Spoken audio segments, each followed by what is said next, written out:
বিসমিল্লাহির রহমানির রহিম। মাননীয় স্পিকার, মাননীয় সকল সংসদ সদস্যবৃন্দ, আসসালামু আলাইকুম। মাননীয় স্পিকার, শুরুতেই আমি প্রথমেই আজকে আমার সকল সংসদ সদস্য সহকর্মীবৃন্দকে ধন্যবাদ জানাতে চাই।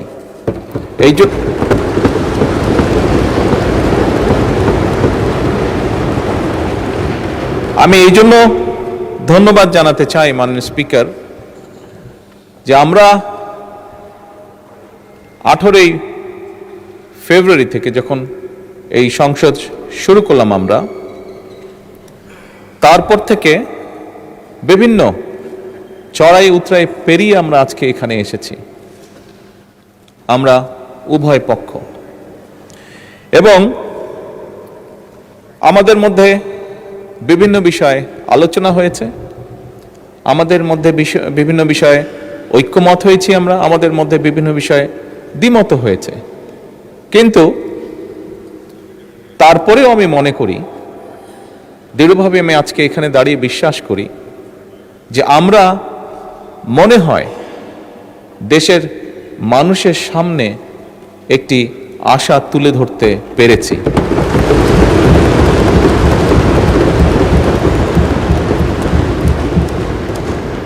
সম্মানিত বিরোধী দলীয় নেতা ওনার বক্তব্যে একটি কথা বলেছেন, খুব স্বাভাবিকভাবে আমরা যদি সকলে একমতই হতাম তাহলে তো একজন ব্যক্তিই কথা বললেই হতো, সবার বিভিন্ন বিষয়ে আলোচনা করার প্রয়োজন হতো না। আমরা বিভিন্ন বিষয়ে আলোচনা করেছি, আমরা মতামত এক্সচেঞ্জ করেছি, ওপিনিয়ন এক্সচেঞ্জ করেছি আমরা, কিন্তু তারপরেও আমার মনে হয় ধীরে ধীরে আমরা জাতির সামনে মনে হয় একটি আশার আলো তুলে ধরতে সক্ষম হয়েছি।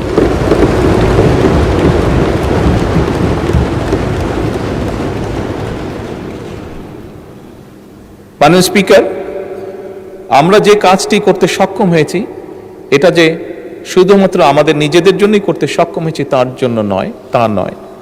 আমি মনে করি এটিতে সবচেয়ে বড় যদি ক্রেডিট দিতে হয় তাহলে এই দেশের সাধারণ মানুষ যারা আছে, এই দেশের নাগরিক যারা আছে, 20 কোটি মানুষ, তাদের প্রত্যেককে এই ক্রেডিটটা দেওয়া উচিত। কারণ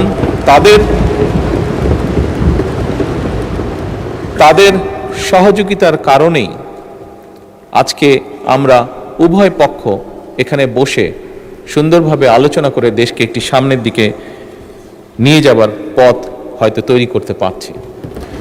মাননীয় স্পিকার, এখানে প্রত্যেকটি মানুষ, দেশের বিবেকবান প্রত্যেকটি মানুষ, প্রত্যেকটি শ্রেণী পেশার মানুষ ওয়াকিফাল আছেন যে কি প্রেক্ষাপটে যখন 5ই আগস্ট ঘটেছিল তখন দেশের রাজনৈতিক অবস্থা, দেশের সামাজিক অবস্থা, দেশের অর্থনীতি, দেশের শিক্ষা, স্বাস্থ্য, যাই বলি না কেন, একটি দেশকে ঘিরে প্রত্যেকটি কি শোচনীয় অবস্থায় ছিল। সেখান থেকে পর্যায়ক্রমিকভাবে আমরা দেশে একটি গণতান্ত্রিক অবস্থা তৈরি করতে সক্ষম হয়েছি, যেখানে সংসদে বসে প্রত্যেকটি সদস্য, রাজনৈতিক দলের সদস্যই হোক, ইন্ডিপেন্ডেন্ট বা স্বতন্ত্র সদস্যই হোক না কেন, প্রত্যেকটি সদস্য বসে সিভিলাইজড ওয়েতে, সভ্যভাবে আমরা দেশের মানুষের স্বার্থ নিয়ে আলোচনা করছি এবং সিদ্ধান্ত গ্রহণ করছি আমরা। সেজন্যই আমি সকলকে আবার আন্তরিকভাবে ধন্যবাদ জানাতে চাই। মাননীয় স্পিকার, স্বাভাবিকভাবেই দেশের আইন কানুন, রাষ্ট্র ব্যবস্থা, সরকার ব্যবস্থা, সংসদীয় ব্যবস্থা, যেভাবেই যেটাই বলি না কেন, আজকে যে কারণে আমরা সকলে এখানে একত্রিত সেটি হচ্ছে বাজেট উপস্থাপন। খুব স্বাভাবিকভাবেই রাষ্ট্র ব্যবস্থায় বাজেট একটি অত্যন্ত গুরুত্বপূর্ণ বিষয়। মাননীয় স্পিকার, সংসদের সময় অত্যন্ত মূল্যবান। আমরা দেশের অতীত, বর্তমান, ভবিষ্যৎ নিয়ে অনেক আলোচনা করেছি, অনেক বক্তব্য রেখেছি। অতীত কি হয়েছে, ভালো মন্দ কি হয়েছে, আমি সেই ডিবেটে আর যাব না। আমাদেরকে অবশ্যই সামনে চলতে হবে, আমাদেরকে অবশ্যই আমরা অতীতে দেখেছি, দুঃখজনকভাবে একটি চিত্র বারবার দেখেছি আমরা, সেটি হচ্ছে যত না আমরা ভবিষ্যৎ নিয়ে আলোচনা করেছি তার থেকে বেশি আমরা অতীত নিয়ে আলোচনা করেছি।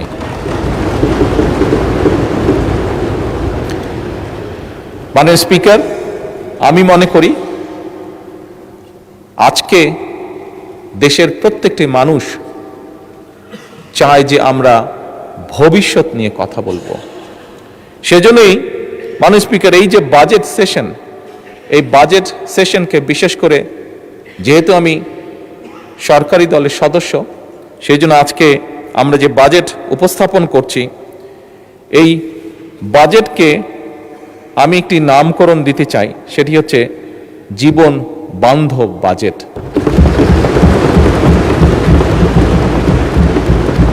মাননীয় স্পিকার, বাস্তবতা হচ্ছে খুব স্বাভাবিকভাবে যেহেতু বাজেটটি সরকারি দল উপস্থাপন করছে, আমরা স্বাভাবিকভাবেই চেষ্টা করব যে একটি সুন্দর, একটি স্বাভাবিক, একটি বাস্তবমুখী বাজেট উপস্থাপন করার জন্য। আমি বুঝি, আমি জানি, আমরা যে যত সুন্দর বাজেটই উপস্থাপন করি, যে যেটাই বলি না কেন, আমার মনে হয় এই কথাটিও বোধহয় মাননীয় বিরোধী দলের নেতা বলেছেন, যাই আমরা উপস্থাপন করি না কেন সবকিছু কোনটা দিলেই যে সবকিছু একদম ঠিক হয়ে যাবে তা নয়, তা নয়। বাস্তবতা অনেক কঠিন। তারপরেও বিভিন্ন বিষয় বিবেচনা করে মাননীয় স্পিকার, যে বাজেটটি আমরা এখানে উপস্থাপন করেছি সেটি অবশ্যই আমরা চেষ্টা করেছি আমাদের সর্বোচ্চ দিয়ে, আমাদের সর্বোচ্চ বুদ্ধি, বিবেক, জ্ঞান দিয়ে আমরা চেষ্টা করেছি এমন একটি বাজেট উপস্থাপন করতে, যেই বাজেটটি শ্রেণী পেশা সমাজের সকল মানুষ কিছুটা হলেও স্বস্তির শ্বাস ফেলতে পারে। মাননীয় স্পিকার, এই বাজেটটি যেদিন উপস্থাপন করা হয়, মাননীয় অর্থমন্ত্রী যখন বাজেটটি উপস্থাপন করেছিলেন, অনেকগুলো বিষয়ের মধ্যে আমরা দেখেছিলাম সেদিন আমাদের বোনেরা একটি বিষয়ে জানার পরে অত্যন্ত জোরালোভাবে শুভেচ্ছা জানিয়েছেন উভয় পক্ষের। সেটা হচ্ছে যে নিত্য প্রয়োজনীয় যেসব জিনিস আছে, নিত্য প্রয়োজনীয় বলতে যা আমরা সাধারণত বুঝে থাকি, এরকম 61 পণ্যের উপর বলা যায় সম্পূর্ণভাবে আগে যা ট্যাক্স ছিল সেগুলো প্রত্যাহার করে নেওয়া হয়েছিল।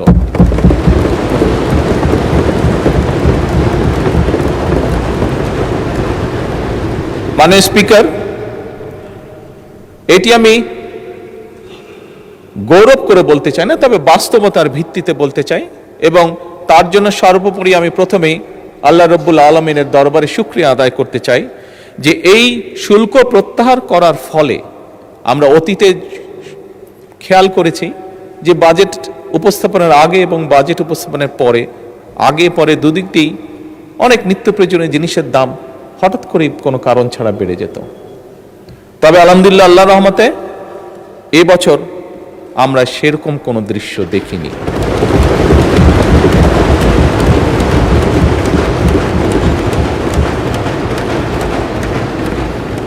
মাননীয় স্পিকার,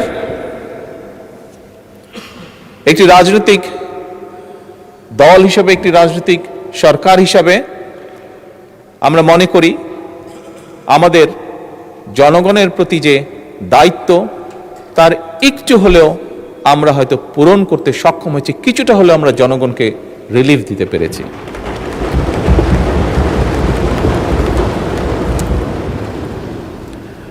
মাননীয় স্পিকার, আমাদের সকলের জানা আছে, গতকালকে এখানে বিরোধী দলের চিফ হুইপ ওনার বক্তব্যে উনি উল্লেখ করেছিলেন যে কোন প্রেক্ষাপটে এই সংসদ, এই সরকার গঠিত হয়েছে। মাননীয় স্পিকার, আমরা সরকার পরিচালনার দায়িত্ব যখন গ্রহণ করেছিলাম, আমরা একটি ভঙ্গুর অর্থনীতি পেয়েছিলাম। তার ভিতরে দুর্নীতি, লুটপাট, অব্যবস্থাপনা এবং স্বার্থ সংশ্লিষ্ট বা ভুল নীতির কারণে দেশের অর্থনৈতিক খাত বলা যায় সম্পূর্ণভাবে ধ্বংসস্তূপ হয়ে গিয়েছিল, ধ্বংসপ্রাপ্ত হয়ে গিয়েছিল। এর বাইরে তো যেই কথাটি মাননীয় বিরোধী দলের নেতাও বলেছেন হাজার হাজার কোটি টাকা পাচার হয়েছিল, জাতীয় আন্তর্জাতিকভাবেও যেটি স্বীকৃত। মাননীয় স্পিকার, দেশের উৎপাদন এবং বিনিয়োগ প্রায় স্থবির হয়ে পড়েছিল। ইনফ্লেশন বা মূল্যস্ফীতি কি অবস্থায় পৌঁছে গিয়েছিল আজ থেকে 2-2.5 বছর আগে, সেটি বোধহয় আমরা সকলেই হাড়ে হাড়ে টের পেয়েছিলাম। মাননীয় স্পিকার, পুঁজি বাজার অর্থনীতির সাথে সংশ্লিষ্ট একটি অত্যন্ত গুরুত্বপূর্ণ সেক্টর। এই সেক্টরে এমন অবস্থা গিয়েছে সর্বস্ব হারিয়ে মানুষ আত্মহত্যাও করেছিল, অথচ কোটি সংখ্যক মানুষ কিভাবে অসহায় মানুষের অর্থকে আত্মসাৎ করেছিল। বৈদেশিক মুদ্রার রিজার্ভ হাজার কোটি টাকা পাচারের মাধ্যমে এবং অপচয়ের মাধ্যমে বৈদেশিক মুদ্রার রিজার্ভ কি ভয়াবহ অবস্থায় পৌঁছেছিল সেটি নিশ্চয়ই কারো অজানা নয়। মাননীয় স্পিকার, টাকার যে এক্সচেঞ্জ বা হার হ্রাস এটি 40% নেমে গিয়েছিল। এর বাইরে আমরা দেখেছি সেই সময়, যদি আমরা উল্লেখ করে থাকি, কম বেশি অনেকেই বলবেন, অনেকেরই ধারণা আছে, বেশ কিছু প্রজেক্ট যেটিকে বলা যায় ভ্যানিটি প্রজেক্ট, এই প্রজেক্টগুলো গ্রহণ করার মাধ্যমে অহেতুকভাবে দেশি বিদেশি ঋণ গ্রহণ করা হয়েছিল, যা এখন জাতির উপরে বোঝা হয়ে দাঁড়িয়েছে। এখান থেকে রেভিনিউ কালেক্ট হয় না, ফলে বাড়তি বাইরে থেকে টাকা দিয়ে এই বৈদেশিক ঋণগুলোকে শোধ করতে হচ্ছে, এবং শুধু অল্প সময় না, লম্বা একটি সময় ধরে আগামীতে হয়তো জাতিকে এই বোঝা টানতে হবে। মাননীয় স্পিকার, আমরা এই সংক্ষেপে যে সংকটের কথা আমি বললাম, এই সংকট আছে, আমরা সংকটকে অস্বীকার করতে চাই না, অস্বীকার করে আমরা সংকটকে অস্বীকার করে আমরা থাকতেও পারবো না, এটি বোকামি হবে। তবে একই সাথে মাননীয় স্পিকার, সংকটকে আমরা অজুহাতও বানাতে চাই না, এবং সেজন্যই মাননীয় বিরোধী দলের নেতার সাথে আমি সম্পূর্ণভাবে একমত। আমরা জনগণকে সাথে নিয়ে রাজনৈতিক সদিচ্ছা এবং কার্যকর নীতির মাধ্যমেই আমরা যে সংকট, এই সংকটকে আমরা সফলভাবে মোকাবেলা করতে চাই। মাননীয় স্পিকার, মাননীয় স্পিকার, সরকারের যাত্রা শুরু হয়েছিল 18ই ফেব্রুয়ারি। যাত্রা শুরু করার সাথে সাথে, কাজ শুরু করার সাথে সাথেই আমাদেরকে রমজান যেরকম ম্যানেজ করতে সামাল দিতে হয়েছে, যাতে করে নিত্য প্রয়োজনীয় সকল কিছু মানুষের ক্রয় ক্ষমতার ভিতরে অন্তত থাকে যতটুকু সম্ভব। একই সাথে মাননীয় স্পিকার, এই ভঙ্গুর যে অর্থনীতির সংক্ষেপ চিত্র আমি তুলে ধরলাম, যার সম্পর্কে আমাদের প্রত্যেকের কম বেশি ধারণা আছে, এইটি সাথে নিয়েই আমাদেরকে হঠাৎ করে মধ্যপ্রাচ্য সংকটকেও মোকাবেলা করতে হয়েছে, এবং আমরা দেখেছি কিছু মানুষ খুব কষ্টের শিকার যারা হয়েছেন। হঠাৎ করে তেলের যেই সমস্যাটা সারা বিশ্বে তৈরি হয়েছিল, এবং সেই তেলের যোগান দিতে গিয়ে আমাদের অর্থনীতির উপর একটি বিশাল চাপ তৈরি হয়েছিল, এবং এই বিশাল চাপটি যে তৈরি হয়েছিল মাননীয় স্পিকার, এটি নিশ্চয়ই আমরা পত্রপত্রিকা বা সোশ্যাল মিডিয়ার মাধ্যমে দেখেছি, সাধারণ মানুষই সেটি বুঝেছেন। সেটি বোঝার জন্য কোনো বড় অর্থনীতিবিদ হওয়ার প্রয়োজন নেই। মাননীয় স্পিকার, এরকম একটি পরিস্থিতির ভিতর দিয়েই আমাদেরকে আজকের এই বাজেটকে প্রণয়ন করতে হচ্ছে, এই বাজেটকে উপস্থাপন করতে, এই বাজেটকে তৈরি করতে হয়েছে। মাননীয় স্পিকার, বিভিন্ন অর্থনৈতিক সংকট, দুর্নীতি, পাচার সবকিছুকে সামনে রেখেই এই বাজেট আমাদেরকে প্রণয়ন করতে হয়েছে। মাননীয় স্পিকার, আগেই আমি বলেছি যে আমরা একটি রাজনৈতিক দল। 12ই ফেব্রুয়ারি অবাধ এবং সুষ্ঠু নির্বাচনের মাধ্যমে বাংলাদেশের মানুষ আমাদেরকে দায়িত্ব অর্পণ করেছে, আমাদেরকে তারা দায়িত্ব দিয়েছে। তারা যাকে যেখানে, এই দেশের মানুষ যাকে যেখানে এই মুহূর্তে সঠিক মনে করেছে, তাকে দায়িত্ব দিয়ে সেখানেই তারা পাঠিয়েছে। মাননীয় স্পিকার, যে আস্থা মানুষ আমাদের উপরে রেখেছে, সেই আস্থা বা দায়িত্ব রক্ষা করা, পালন করা আমাদের পবিত্র দায়িত্ব, এবং দেশের স্বার্থ রক্ষায় আমাদের প্রথম দর্শন হলো সবার আগে বাংলাদেশ।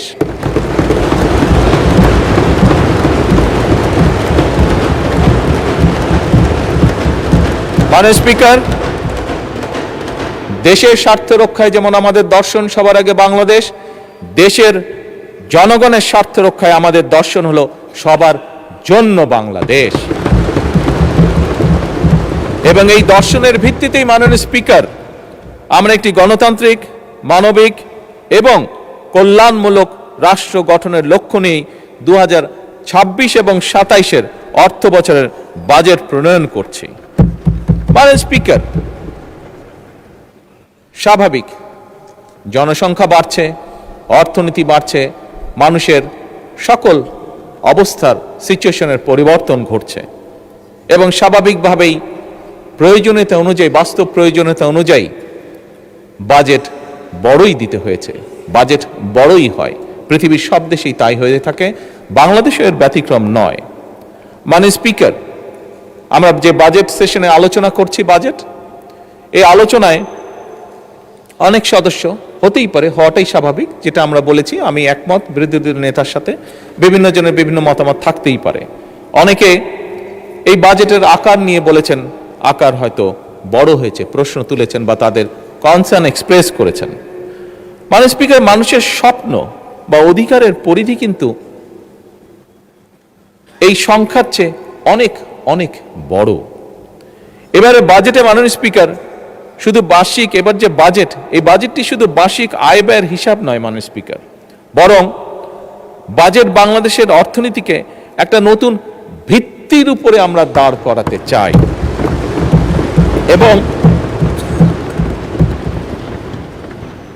এবং সেজন্যই মাননীয় অর্থ এবং পরিকল্পনা মন্ত্রী জাতীয় সংসদে গণতান্ত্রিক, মানবিক ও অন্তর্ভুক্তিমূলক অর্থনীতির অভিযাত্রা শিরোনামে এই বাজেটটিকে উপস্থাপন করেছেন ওনার বক্তব্যে।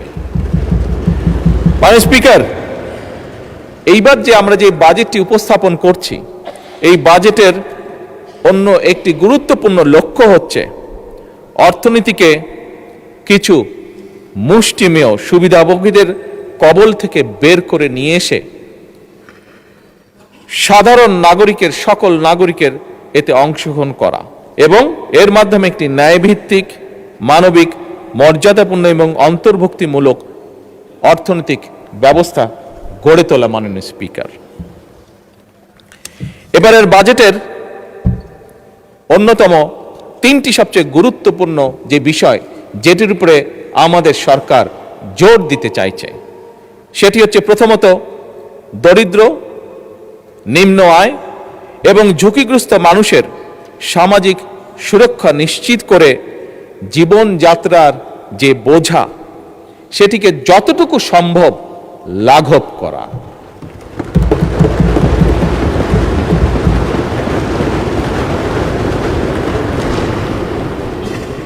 মাননীয় স্পিকার, মাননীয় বিরোধী দলের নেতা একটি কথা বলেছেন, স্বাভাবিকভাবে রাজনীতিতে থাকে, উনি বলেছেন কুচিকাটা করার কথা রাজনৈতিক ভাষায়, হ্যাঁ, কুচি কুচি করা উনি বলেছেন বিভিন্ন বক্তব্যে, বিবৃতির মাধ্যমে। মাননীয় স্পিকার, হয়তো রাজনীতির একটি অংশ এটি, তবে মাননীয় স্পিকার, আমরা দেখেছি স্বৈরাচারের সময়, আমরা দেখেছি এই বাংলাদেশের অর্থনীতিকে কিভাবে কুচি কুচি করা হয়েছে বিভিন্ন ব্যক্তির স্বার্থে, বিভিন্ন ব্যক্তি, বিভিন্ন হাউজের স্বার্থে এই অর্থনীতিকে কিভাবে কুচি কুচি করে করা হয়েছে। মাননীয় স্পিকার, এবারকার বাজেটের অন্যতম মূল লক্ষ্য হচ্ছে অর্থনীতিতে ধীরে ধীরে শৃঙ্খলাকে ফিরিয়ে নিয়ে আসা।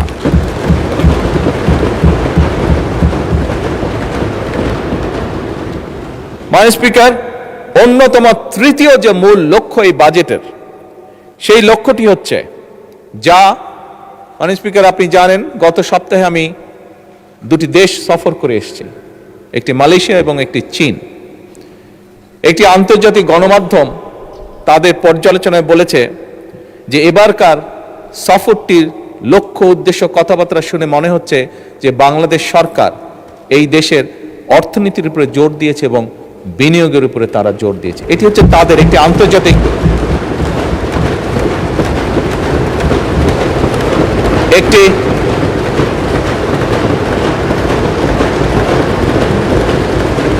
একটি আন্তর্জাতিক গণমাধ্যমের অ্যানালাইসিস মাননীয় স্পিকার, ওনারা সঠিক বলেছেন। আমাদের তৃতীয় এবং সবচেয়ে গুরুত্বপূর্ণ যে লক্ষ্য এই বাজেটে, সেটি হচ্ছে বিনিয়োগ, উৎপাদন এবং কর্মসংস্থানের যে চাকা, সেটিকে সচল এবং শুধু সচলই নয়, সেটিকে বেগবান করা।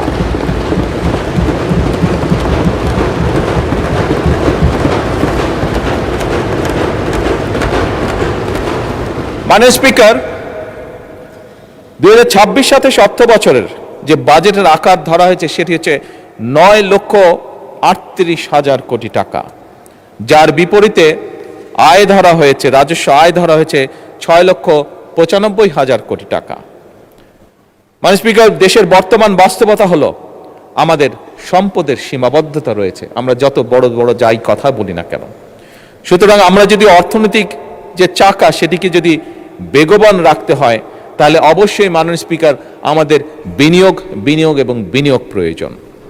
এবং এজন্যই আমরা বিনিয়োগ নির্ভর অর্থনীতি গড়ার কাজ আমরা হাতে নিয়েছি, আমরা উদ্যোগ গ্রহণ করেছি, ইনভেস্টমেন্ট। এবং এই উদ্দেশ্যে মাননীয় স্পিকার, আমরা বাজেটে উন্নয়ন ব্যয়ের অংশ সামনের অর্থ বছরের জন্য 50%-এরও বেশি বৃদ্ধি করে 3,16,000 কোটি টাকায় উন্নীত করেছি মাননীয় স্পিকার।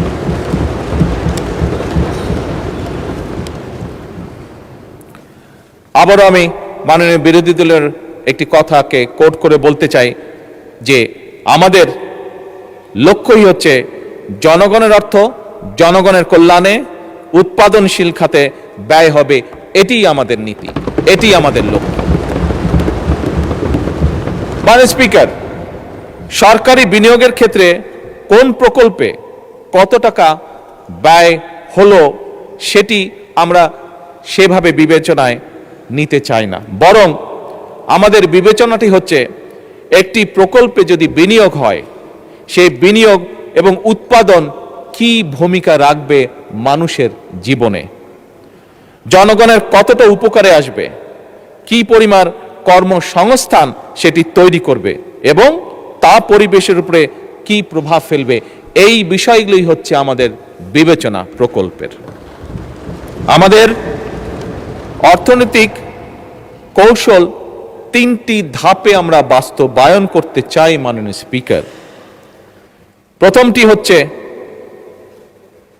পুনরুদ্ধার, উত্তরণ ও পুনর্গঠন। প্রথম ধাপে মাননীয় স্পিকার, অর্থনীতির যে অবনতি, যে ডিক্লাইন যেভাবে করছে, এটিকে ধরে রাখা, ধরে উপরের দিকে নিয়ে আসা, অর্থাৎ এটিকে রোধ করা, মূল্যস্ফীতিকে নিয়ন্ত্রণ করা, বৈদেশিক মুদ্রা ব্যবস্থাপনাকে শক্তিশালী করা, জ্বালানি ও খাদ্য নিরাপত্তা নিশ্চিত করা এবং একটি রাজনৈতিক সরকার হিসাবে একটি মূল যেটি লক্ষ্য হচ্ছে প্রান্তিক জনগোষ্ঠীর সুরক্ষা বৃদ্ধি করা। অর্থাৎ যারা আমাদেরকে ভোট দিয়ে এখানে পাঠিয়েছে তাদের জন্য কাজ করার জন্য তাদের সুরক্ষা বৃদ্ধি করা। মাননীয় স্পিকার, দ্বিতীয় ধাপে আমরা চাই রাজস্ব সংস্কার, ব্যাংকিং খাতের পুনর্গঠন, বিনিয়োগ পরিবেশের উন্নয়ন, রফতানি বহুমুখীকরণ এবং অবশ্যই কর্মসংস্থান সম্প্রসারণ করা। তৃতীয় ধাপে মাননীয় স্পিকার, উৎপাদনশীল, উদ্ভাবন নির্ভর, প্রতিযোগিতা এবং অন্তর্ভুক্তিমূলক অর্থনীতির ভিতকে সুদৃঢ় করা। মাননীয় স্পিকার, আমরা বিশ্বাস করি শুধু জিডিপি প্রবৃদ্ধির হার বাড়লেই প্রকৃত উন্নয়ন হয় না।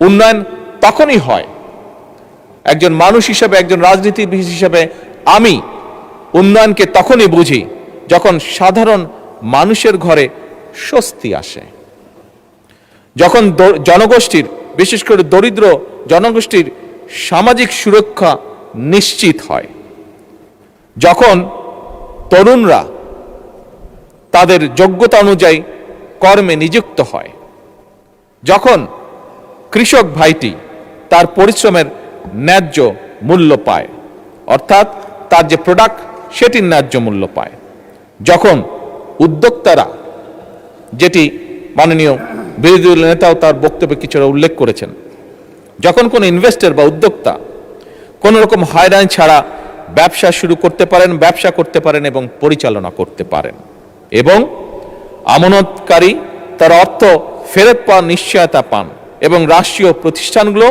জনগণের কাছে স্বচ্ছ এবং দায়বদ্ধ থাকে। মাননীয় স্পিকার, আমি এটাকেই মনে করি অর্থবহ উন্নয়ন। আমাদের এবারের বাজেটে সেই মানবিক এবং গণতান্ত্রিক অর্থনীতির ভিত্তি নির্মাণের রূপকল্প। মাননীয় স্পিকার, স্বাভাবিকভাবেই অর্থনীতি একটি সিরিয়াস ম্যাটার।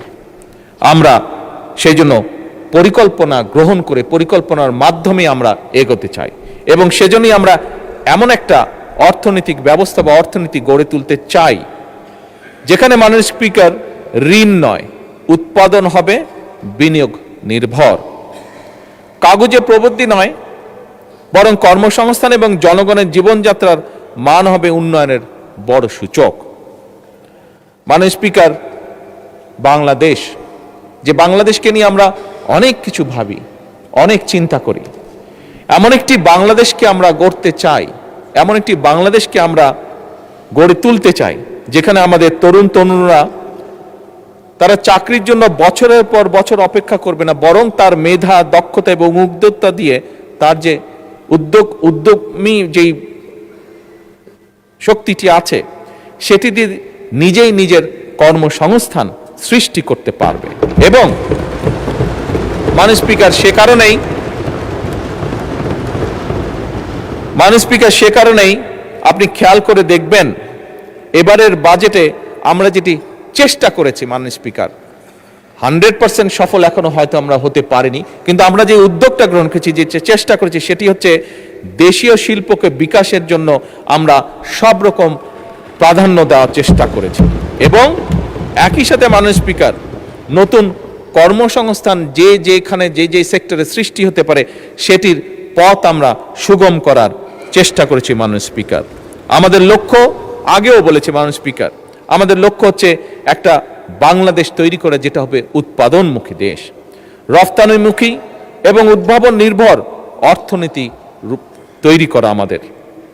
এবং এ কারণেই কিন্তু মাননীয় স্পিকার, এখানেও আমি বলেছি, আমাদের শিল্পমন্ত্রী ওনার একটি বক্তব্যে কয়েকদিন আগে বলেছেন, আমরা যে সকল বাস্তবায়নের জন্য এই অর্থনীতির যে গতি চাকা, এটিকে বেগবান করার জন্য মাননীয় স্পিকার আমরা বন্ধ এবং রুগ্ন যে শিল্প কারখানাগুলো আছে সেগুলো চালু করার বিভিন্ন রকম উদ্যোগ আমরা গ্রহণ করেছি। মাননীয় স্পিকার, নতুন শিল্প স্থাপনে সহায়তা প্রদানের আমরা চেষ্টা করছি, দেশীয় এবং বিদেশি বিনিয়োগকে আকৃষ্ট করা, এবং একই সাথে মাননীয় স্পিকার শিল্প অঞ্চল ভিত্তিক কর্মসংস্থান নতুন সুযোগ যাতে সৃষ্টি করতে পারে সেটাও আমরা চেষ্টা করছি। মাননীয় স্পিকার, একটু আগে বিরোধী দলের নেতা উল্লেখ করেছেন, আপনি উল্লেখ করেছেন, এবং আমাদের এখানে সংসদ সদস্য আছেন জনাব পার্থ, উনিও ওনার বক্তব্যে বলেছেন ওনাদের এলাকার কথা, আপনারা তিনজনই বলেছেন ভোলার কথা।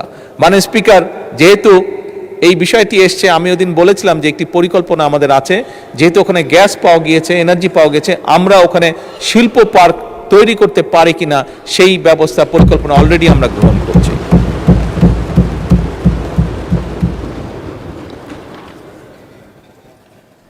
মাননীয় স্পিকার, একজন উদ্যোক্তা যেন সহজে তার ব্যবসা শুরু করতে পারেন এবং বাণিজ্যের প্রসার ঘটাতে পারেন, সেজন্য যে সকল আইন কানুন আছে বর্তমানে এই বাজেটের মাধ্যমে আমরা সেই আইন কানুনগুলোকে সহজ করে সে যাতে সহজে লোন বা ফান্ডিং পেতে পারে সেটাকেও উদ্যোগ গ্রহণ করা হয়েছে।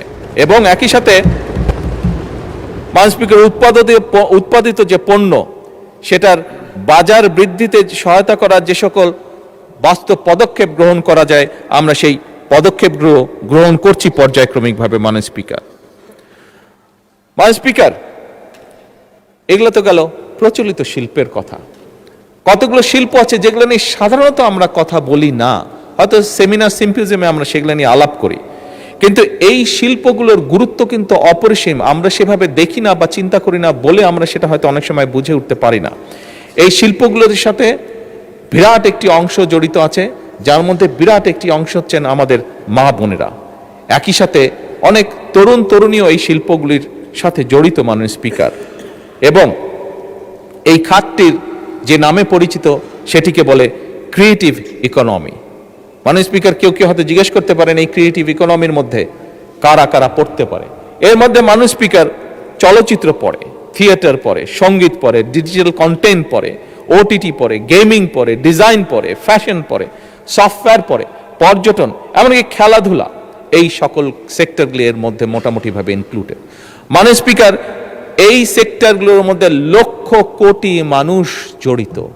আমরা এই সেক্টরগুলোর উপরে জোর দিতে চাই এবং এখান থেকে এই সেক্টরগুলোকে আমরা আরো ভাইব্রেন্ট করে গড়ে তুলতে চাই, এবং সে কারণেই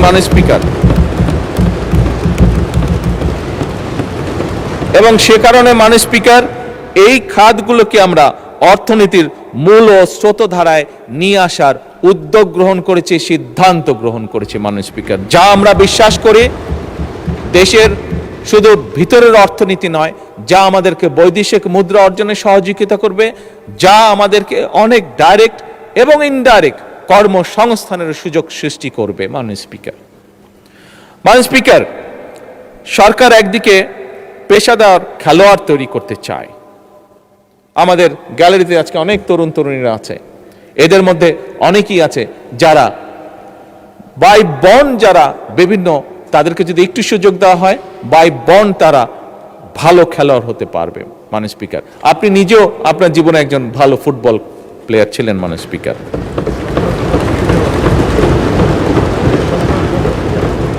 স্পিকার, এই লক্ষ্যে ক্রীড়ার বিভিন্ন ইভেন্টে দেশে বিদেশে সাফল্য অর্জনকারী যে খেলোয়াড় আছে, মাননীয় স্পিকার, এইবারই প্রথমবারের মতন আমরা একটা জাতীয় সম্মানী কাঠামোর আয়তায় এদেরকে নিয়ে এসেছি এবং তাদেরকে আমরা অর্থনৈতিক সহায়তা প্রদান করছি। আমাদের দেশে খুব স্বাভাবিকভাবে মাননীয় স্পিকার একটি সামাজিক একটি পারসেপশন রয়ে গিয়েছে আমাদের মধ্যে, যে খেলাধুলা করলে, যদি বেশি খেলাধুলা কেউ করে তাহলে জীবনে সে বড় কিছু হতে পারবে না। কিন্তু মাননীয় স্পিকার, খেলাধুলাও যে একটি প্রফেশন হতে পারে, এটি আমার মনে হয় এই সংসদে বোধহয় আপনি খুব হাতে গোনা দু একজনের মধ্যে আপনি একজন মানুষ যে ভালো করে জানেন যে খেলাধুলা ক্যান বিকাম এ প্রফেশন, এবং আমরা এটিকে মাননীয় স্পিকার এটিকে আমরা তুলে ধরতে চাই। এই খেলাধুলার প্রফেশন হতে হবে, এর মাধ্যমে আমরা আমাদের ভবিষ্যৎ প্রজন্মের যারা সদস্য তাদেরকে, যারা এই খেলাধুলায় ভালো তাদেরকে আমরা প্যাট্রোনাইজ করতে চাই, তাদেরকে সেইটাকে পেশা হিসেবে আমরা শক্তিশালীভাবে গড়ে তুলতে চাই। মাননীয় স্পিকার, অপরদিকে দেশে খেলাধুলায় যে শিক্ষা কারিকুলামে আমরা স্পোর্টসকে একটি বিষয় হিসেবে অন্তর্ভুক্ত করতে চাই। আমাদের যে রেগুলার কারিকুলাম আছে তার মধ্যে আমরা স্পোর্টসকে নিয়ে আসতে চাই। এই ব্যাপারে কাজ চলছে, ইনশাআল্লাহ আগামী এক বছরের মধ্যে আমরা এটার প্রতিফলন দেখতে পাবো। মাননীয় স্পিকার, নতুন কুড়ি আমরা যারা আছি, আপনারা সহ মাননীয় স্পিকার, যে এইজ গ্রুপটা আছে, আমরা কম বেশি সবাই নতুন কুড়ি শব্দটির সাথে পরিচিত, যেটি শহীদ রাষ্ট্রপতি জিয়াউর রহমান চালু করেছিলেন এই দেশের সেই সময়কার শিশু কিশোর যারা ছিল তাদের ভিতরে যে প্রতিভা ছিল, সেই প্রতিভাগুলো, কালচারাল প্রতিভা যেগুলো ছিল সেটিকে বের করে নিয়ে আসা, তাদেরকে আরো কনফিডেন্ট ভাবে গড়ে তোলা। মাননীয় স্পিকার, সেই নতুন কুড়িরই চালু হয়েছে এবং নতুন কুড়ির আরেকটি নতুন ভার্সনও আমরা চালু করেছি, সেটি হচ্ছে স্পোর্টস। মাননীয় স্পিকার, আমরা নতুন কুড়িতে যেরকম আমাদের আগামী প্রজন্মরা, ভবিষ্যৎ প্রজন্মরা তাদের কোয়ালিটিসগুলোকে বের করে নিয়ে আসবে, ঠিক খেলাধুলার ক্ষেত্রে আমরা নতুন কুড়ি চালু করেছি। এর মাধ্যমে মাননীয় স্পিকার, এই খাতগুলোর অর্থনীতি একটি নতুন খাত হিসেবে বিকশিত হওয়ার পাশাপাশি এর মাধ্যমে সারা দেশের তরুণদের মধ্যে আয় এবং কর্মসংস্থান সৃষ্টি হবে, এবং একই সাথে মাননীয় স্পিকার, দৃঢ়ভাবে আমি বিশ্বাস করি সামাজিক ও সাংস্কৃতিক একত্রতা এবং সংহতি বৃদ্ধি পাবে। মাননীয় স্পিকার, মাননীয় বিরোধী দলীয় নেতা তার বক্তব্যে উল্লেখ করেছেন, আমরা সকলেই জানি যে বাংলাদেশের যে শ্রম বাজার বিদেশে আছে, এটির উদ্যোক্তা ছিলেন শহীদ রাষ্ট্রপতি জিয়াউর রহমান। শহীদ রাষ্ট্রপতি জিয়াউর রহমানের সময় মধ্যপ্রাচ্য সহ, বিশেষ করে মধ্যপ্রাচ্য, পৃথিবীর অন্য দেশ তো অবশ্যই আছে, বাট বিশেষ করে মধ্যপ্রাচ্য এবং মধ্যপ্রাচ্যের বাইরেও বিভিন্ন দেশে সেই সময় বাংলাদেশ থেকে বিভিন্ন শ্রেণী পেশার মানুষ তাদের কর্মসংস্থান নিয়ে সেখানে গিয়েছিল। মাননীয় স্পিকার, শহীদ জিয়ার সেই ধারাবাহিকতাটাকে রক্ষা করেই বর্তমান সরকার বৈশ্বিক শ্রমবাজারে আরো বেশি সংখ্যক দক্ষ জনশক্তি জন্য নতুন নতুন বৈদেশিক কর্মসংস্থানের সুযোগ সৃষ্টি করার চেষ্টা করছে মাননীয় স্পিকার। এবং শুধু তাই নয়, প্রবাসী বাংলাদেশিরা আমরা জানি আমাদের অর্থনীতিতে একটি শক্তিশালী ভূমিকা রাখেন এবং সে কারণে মাননীয় স্পিকার আমরা কাজ করছি এই যে প্রবাসীরা যখন দেশে ফিরেন তাদের বা বিদেশেই থাকেন তাদেরকে অনেক সময় অনেক সমস্যার সম্মুখীন হতে হয়। এই সমস্যার সম্মুখীন যেগুলো তারা হন এইগুলো যাতে কিছুটা হলেও তাদেরকে আমরা রিলিফ দিতে পারি, সেই জন্য মাননীয় স্পিকার আমরা একটি কার্ডের উপরে কাজ করছি যেটির নাম আমরা দিয়েছি প্রবাসী কার্ড। এবং এই কার্ডের মাধ্যমে আমরা তাদেরকে তাদের যে প্রাত্যহিক যে সমস্যাগুলো সেগুলো কিভাবে তাদেরকে রিলিফ দেওয়া যায় সেখানে সেই ব্যবস্থাটি আমরা রাখছি। মাননীয় স্পিকার, যে কোনো দেশের অর্থনীতি বিদ্যুৎ ও জ্বালানির উপরে ভীষণভাবে নির্ভরশীল, যে দেশের কথাই বলি না কেন। মাননীয় স্পিকার, তাই জ্বালানি নিরাপত্তা নিশ্চিত করা শুধু একটা অর্থনৈতিক বিষয় নয়, বরং এটির সাথে জাতীয় নিরাপত্তা ও ভবিষ্যৎ উন্নয়ন ভিত্তি এটা। মাননীয় স্পিকার, বর্তমান সরকার দায়িত্ব গ্রহণের সময় এমন একটি জ্বালানি খাত পেয়েছে যেটি নিয়ে গতকালকে আমরা এই সংসদে আলোচনা করেছি, যেই খাতের মাননীয় স্পিকার সীমাহীন দুর্নীতি ঘটেছে, সীমাহীন এমন দুর্নীতি ঘটেছে মাননীয় স্পিকার, ঘটনাগুলো শুনলে জানলে রীতিমতো গা শিউরে ওঠে কিভাবে এই দেশের জনগণের অর্থর অপচয় করা হয়েছে। দীর্ঘদিনের ভুল ও প্ল্যানহীন বা অপরিকল্পিত সিদ্ধান্ত অথবা উদ্দেশ্যমূলক ব্যয়বহুল চুক্তি এবং দেশীয় অনুসন্ধানে চরমভাবে অবহেলা করা হয়েছে। বিভিন্ন বিদেশি কোম্পানিকে বিভিন্ন ফিল্ডগুলো দিয়ে দেওয়া হয়েছে, আমাদের নিজেদের যে বাপেক্স আছে সেটিকে কোনো রকম উৎসাহ দেওয়া হয়নি, সেটির জন্য কোনো রকম কাজ করা হয়নি, শুধুমাত্র নিজেদের স্বার্থে, রাজনৈতিক স্বার্থের, ক্ষমতা ধরে রাখার স্বার্থে বিদেশি কিছু কোম্পানিকে সেই সুযোগগুলো দেওয়া হয়েছিল। মাননীয় স্পিকার, এই খাত বহুমাত্রিক সংকটে নিমজ্জিত। বর্তমান সরকার জ্বালানি খাতে শৃঙ্খলা প্রতিষ্ঠা করতে সব রকমের উদ্যোগ গ্রহণ করেছে।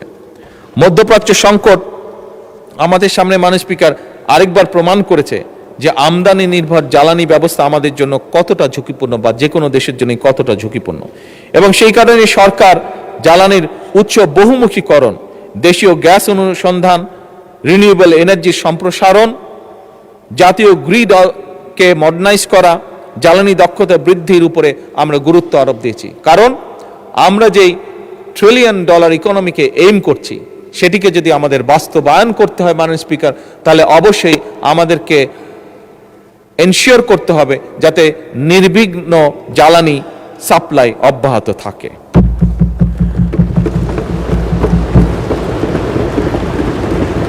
মাননীয় স্পিকার, বাংলাদেশ একসময় বাংলাদেশের অর্থনীতি বলতে প্রথমেই যেই চিত্রটি বা যেই সেক্টরটি আমাদের সামনে উঠে আসতো সেটি হচ্ছে কৃষি। এই অর্থনীতিকে, কৃষি নির্ভর যে অর্থনীতি আমাদের, এটিকে চাঙ্গা রাখার এছাড়া আমাদের কোনো বিকল্প আমাদের সামনে নেই।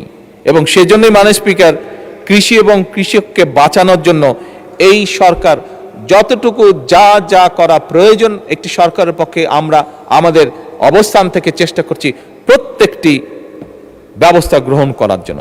এবং সে কারণেই মাননীয় স্পিকার,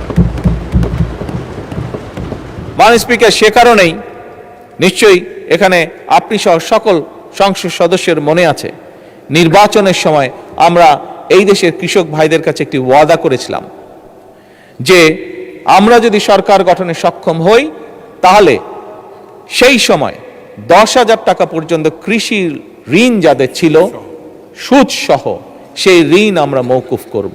মাননীয় স্পিকার, আল্লাহ রাব্বুল আলামিনের কাছে অশেষ কৃতজ্ঞতা প্রকাশ করি। আল্লাহ রাব্বুল আলামিন আমাদেরকে সেই সুযোগটা দিয়েছেন এবং সরকার গঠন করার প্রথম সপ্তাহে প্রথম ক্যাবিনেট মিটিংয়েই আমরা সিদ্ধান্ত গ্রহণ করে 10,000 টাকা পর্যন্ত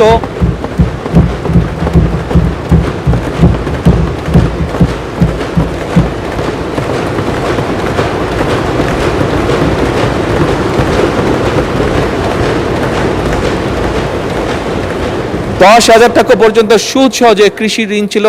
প্রায় 13 লক্ষ কৃষকের সেই কৃষি ঋণ আমরা মওকুফ করেছি সরকার। মাননীয় স্পিকার, আমরা আরেকটি কমিটমেন্ট করেছিলাম এই দেশের কৃষক ভাইদের কাছে যে তাদেরকে সহায়তা করার জন্য, তাদের পাশে দাঁড়ানোর জন্য সরকার তার সর্বোচ্চ সামর্থ্য নিয়ে তাদেরকে একটি কার্ড পৌঁছে দিতে চায়, যার মাধ্যমে বাৎসরিক তাদের কাছে সরাসরি সরকারের পক্ষ থেকে 2,500 টাকা পৌঁছে যাবে, যার মাধ্যমে তারা কিছুটা হলেও রিলিফ পাবে। মাননীয় স্পিকার, এই কার্ডের মাধ্যমে, যা বেশ কিছু লম্বা, এই কার্ডের মাধ্যমে আমরা কৃষক ভাইদের কাছে আরো 10টি, শুধু যে তাদের কাছে টাকা পৌঁছবে তা নয়, আরো 10টি সুবিধা আমরা পৌঁছে দিব। এবং মাননীয় স্পিকার, আপনি জানলে খুশি হবেন যে আগামী অর্থাৎ 2026-27 অর্থ বছরে ইনশাল্লাহ আমরা দেশের প্রায় 43 লক্ষ কৃষকের কাছে এই কার্ড পৌঁছে দেওয়ার পরিকল্পনা গ্রহণ করেছি।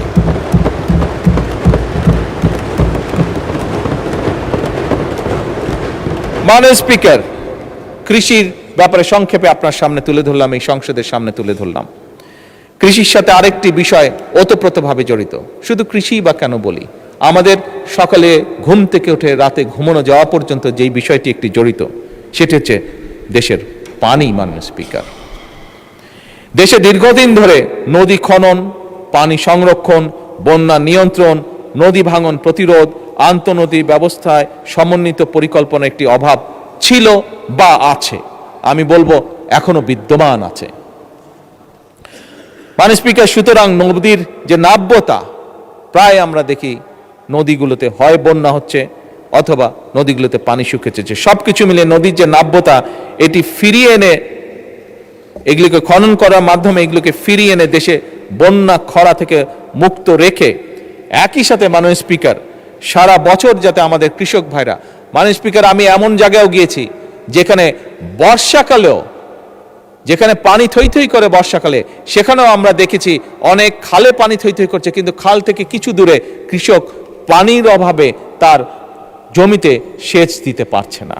সেজন্যই মাননীয় স্পিকার, সারা বছর যাতে কৃষক সেচ সুবিধা নিশ্চিত রাখতে পারে, তার জন্য বর্তমান সরকার পুনরায় যেখানে সম্ভব নদীগুলো, যে সকল নদী পসিবল সেই নদীগুলো এবং খালগুলোকে খনন এবং পুনর্খননের কাজ এরই ভিতরে শুরু করেছে। মাননীয় স্পিকার, আগামী 5 বছরে আমাদের পরিকল্পনা সমগ্র বাংলাদেশে ইনশাল্লাহ আমরা 20,000 কিলোমিটার খাল খনন করব। এবং মাননীয় স্পিকার, এরই মধ্যে 20,000-এর মধ্যে গত 3 মাসে আমরা প্রায় 900 কিলোমিটার খাল পুনর্খনন এবং খনন করেছি। কিছু কিছু ক্ষেত্রে মাননীয় স্পিকার আমরা কমপ্লেন পেয়েছি, সেগুলোকে আমরা দেখছি, দরকার হলে সেগুলো আবার আমরা হাতে নিব সেই কাজগুলো।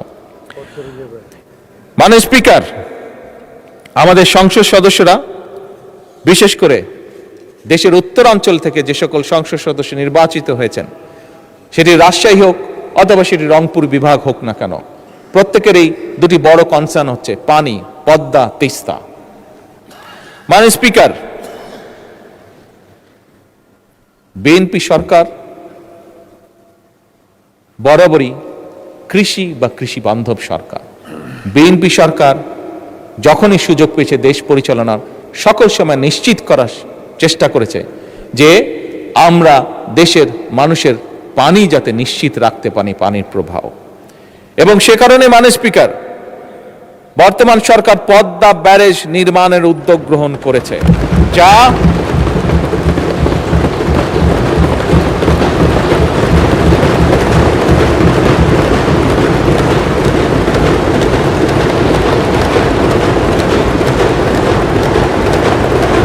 এই ব্যারেজ নির্মাণের মাধ্যমে বর্ষা মৌসুমে যে অতিরিক্ত পানি আমাদের কাছে আসে, সেই পানিটিকে আমরা ধরে রাখবো, যাতে করে শুষ্ক মৌসুম এবং বছরের বাকি সময়টা আমরা কৃষক সহ সকলের কাছে পানি সরবরাহ করতে পারি। মাননীয় স্পিকার, এবার আমি আরেকটু উত্তরের দিকে চলে যাই এবং সেই উত্তরে অবস্থান করছে আমাদের তিস্তা। মাননীয় স্পিকার, জাতীয় অগ্রাধিকার ভিত্তিতে ইনশাল্লাহ এই সরকার যে কোনো মূল্যে তিস্তা ব্যারেজ মহাপরিকল্পনা বাস্তবায়ন করবে।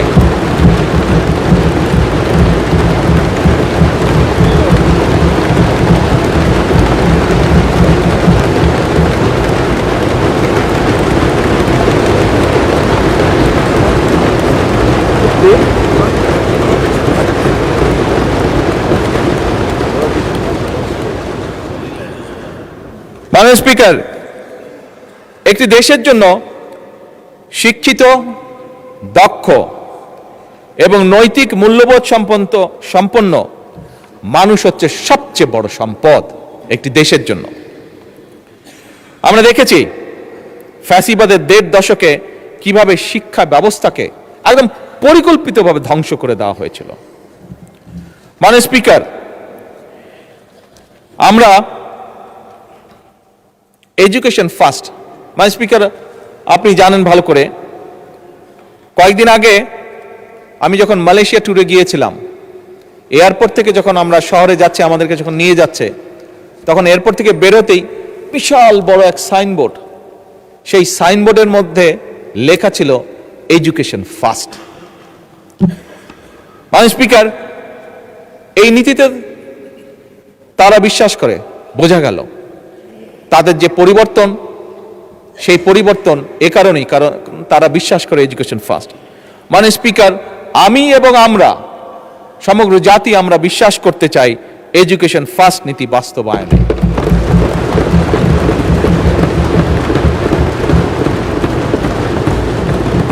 এবং সে কারণে মাননীয় স্পিকার, প্রস্তাবিত বাজেটে বর্তমান সরকার দেশের ইতিহাসে শিক্ষা খাতে সবচাইতে বেশি বরাদ্দ রেখেছে। এবং মাননীয় স্পিকার, আগামী অর্থ বছরে শিক্ষা খাতে বরাদ্দ জিডিপির 2% উন্নীত করার প্রস্তাব করা আছে। এবং মাননীয় স্পিকার, আমরা আমাদের সর্বোচ্চ চেষ্টা দিয়ে, বর্তমান সরকার সর্বোচ্চ চেষ্টা দিয়ে, আমাদের লক্ষ্য থাকবে আগামী 5 বছরে শিক্ষা খাতের বিনিয়োগ জিডিপির 5% উন্নীত করা।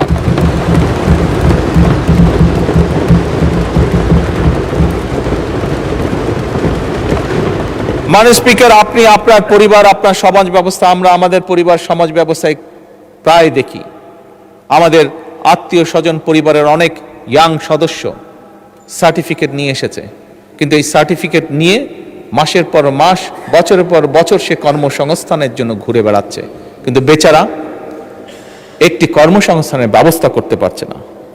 মাননীয় স্পিকার, আমরা এই সার্টিফিকেট সিস্টেম, হ্যাঁ সার্টিফিকেট অবশ্যই থাকবে, কিন্তু এই সার্টিফিকেটে নির্ভর যে শিক্ষা সিস্টেম, এটির আমরা পরিবর্তন করতে চাই মাননীয় স্পিকার।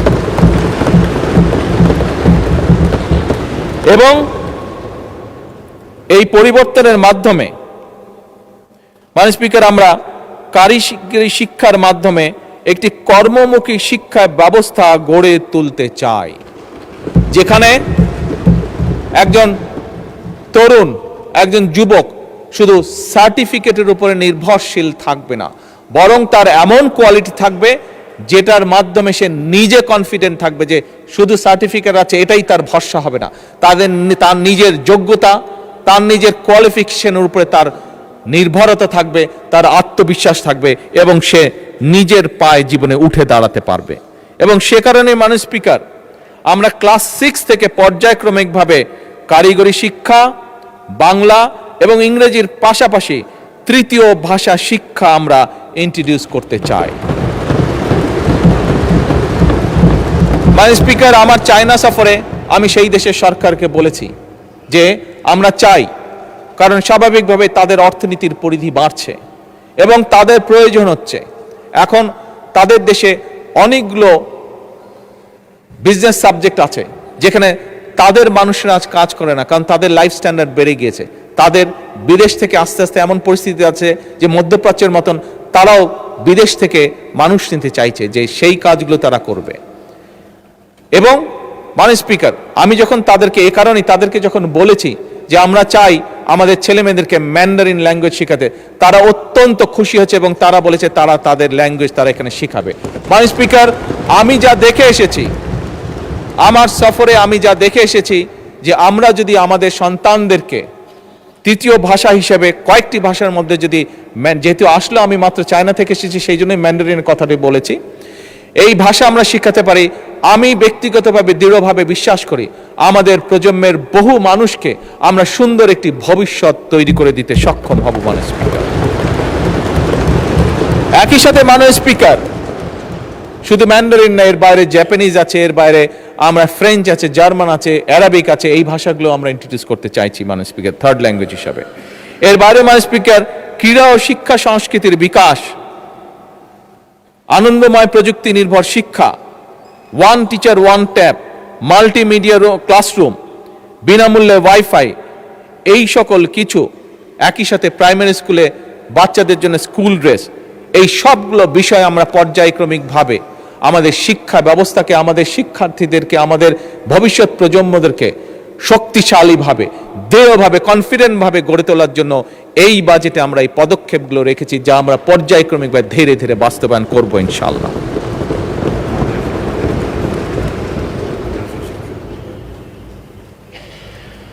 মাননীয় স্পিকার, শিক্ষা ব্যবস্থার মধ্যে একটি বিষয় মাননীয় বিরোধী নেতা উল্লেখ করেছেন, মাদ্রাসা শিক্ষা। মাননীয় স্পিকার, আমরা মাদ্রাসা শিক্ষার বাইরে যে রেগুলার শিক্ষা আছে সেটিকে যেভাবে গুরুত্ব সহকারে পর্যায়ক্রমিকভাবে পরিকল্পনার মধ্যে সাজিয়ে সামনে এগিয়ে নিতে যাচ্ছে, একইভাবে মাননীয় স্পিকার, মাদ্রাসা শিক্ষার ব্যাপারেও একইভাবে আমরা তাদেরকে সেই পরিকল্পনার ভিতরে নিয়ে এসে আমরা একইভাবে সেটিকেও তুলে নিয়ে যেতে চাইছি, যাতে একজন সন্তান সে মাদ্রাসায় পড়েছে বলেই যে সে শুধু একটি বিষয়ে পারদর্শী হবে তা না। একটি জেনারেল শিক্ষা ব্যবস্থার ছাত্র বা ছাত্রী যেভাবে পারদর্শী অন্যান্য বিষয়, মাদ্রাসা শিক্ষা যে সকল ছাত্র বা ছাত্রী থাকবে তারাও একইভাবে সমভাবে সেই সকল বিষয়ে পারদর্শী হবে। এই পরিকল্পনা নিয়ে মাননীয় স্পিকার আমরা এগোচ্ছি। মাননীয় স্পিকার, ছোটবেলা থেকে পড়ে এসেছি চিকিৎসা মানুষের মৌলিক অধিকার। মাননীয় স্পিকার, এই কথাটি আমি, আমার সহকর্মীবৃন্দ, আমার অর্থমন্ত্রী, আমরা এই কথাটি দৃঢ়ভাবে মনে প্রাণে বিশ্বাস করি, এবং বিশ্বাস করি বলেই মাননীয় স্পিকার, এবার বাজেটে সরকার এই চিকিৎসা সেবার উপরে সর্বোচ্চ গুরুত্ব দিয়েছে এবং সর্বোচ্চ বাজেট আমরা অ্যালোকেট করেছি। মাননীয় স্পিকার, এই প্রস্তাবিত যে বাজেট, এই বাজেটে জিডিপির 1.2% প্রস্তাব করেছে এইবার, কিন্তু ঠিক একইভাবে মাননীয় স্পিকার, আগামী 5 বছরে শিক্ষায় যেরকম আমরা জিডিপির 5% বরাদ্দ করতে চাই পর্যায়ক্রমিকভাবে ধীরে ধীরে, একই সাথে আমরা মাননীয় স্পিকার স্বাস্থ্য সেবাতেও আমরা জিডিপির বরাদ্দের 5% পরিকল্পিতভাবে উন্নীত করতে চাই আগামী 5 বছরে। মাননীয় স্পিকার, স্বাস্থ্যেরই বড় অস্বাস্থ্যকর অবস্থা। মাননীয় বিরোধী দলের নেতা একটু আগে ওনার বক্তব্যে বলেছেন, আমি ওনার সাথে 101% একমত, এবং সে কারণে মাননীয় স্পিকার, আমরা একটা স্বাস্থ্য ব্যবস্থা গড়ে তুলতে চাই, যেই স্বাস্থ্য ব্যবস্থায় আমরা সহজেই প্রত্যেকটা নাগরিকের মিনিমাম স্বাস্থ্য ব্যবস্থা নিশ্চিত করতে পারি, এই একটি স্বাস্থ্য ব্যবস্থা গড়ে তুলতে চাই। আমরা জানি গতকালকে এই পার্লামেন্টে আলোচনা হয়েছে যে আমাদের জনগণ, বিরাট সংখ্যক একটা জনগণ, পরিবারের কেউ যদি অসুস্থ হয় তার চিকিৎসা ব্যয় মিটাতে গিয়ে পরিবার নিঃস্ব হয়ে যায়, একদম। এবং সেইটিকে লক্ষ্য রেখেই মাননীয় স্পিকার আমরা সিদ্ধান্ত গ্রহণ করেছি, গতকালকেই বাজেটে উপস্থাপন করা হয়েছে, এবং তার বাইরে গতকালকে আমি এবং মাননীয় অর্থমন্ত্রী আলোচনা করে আমরা সিদ্ধান্ত নিয়েছি মাননীয় স্পিকার, যে যেটি আমরা আগেও বলেছি উপস্থাপনের দিন, বাজেট উপস্থাপনের দিন, যে ডায়ালিসিস ফিল্টার, হার্টের স্টেন্টিংয়ের যে স্টেন্ট সেটি, হার্টের valve, pacemaker, oxygenator, peripheral vascular stent, radio frequency ablation fibre, চোখের লেন্স, ক্যান্সার চিকিৎসার যে কাঁচা মাল, মানে স্পিকার, এইগুলির উপরে ভ্যাট এবং ট্যাক্স যতটুকু সম্ভব ম্যাক্সিমাম কমানো যায় আমরা সেই উদ্যোগ গ্রহণ করেছি মানে স্পিকার। এবং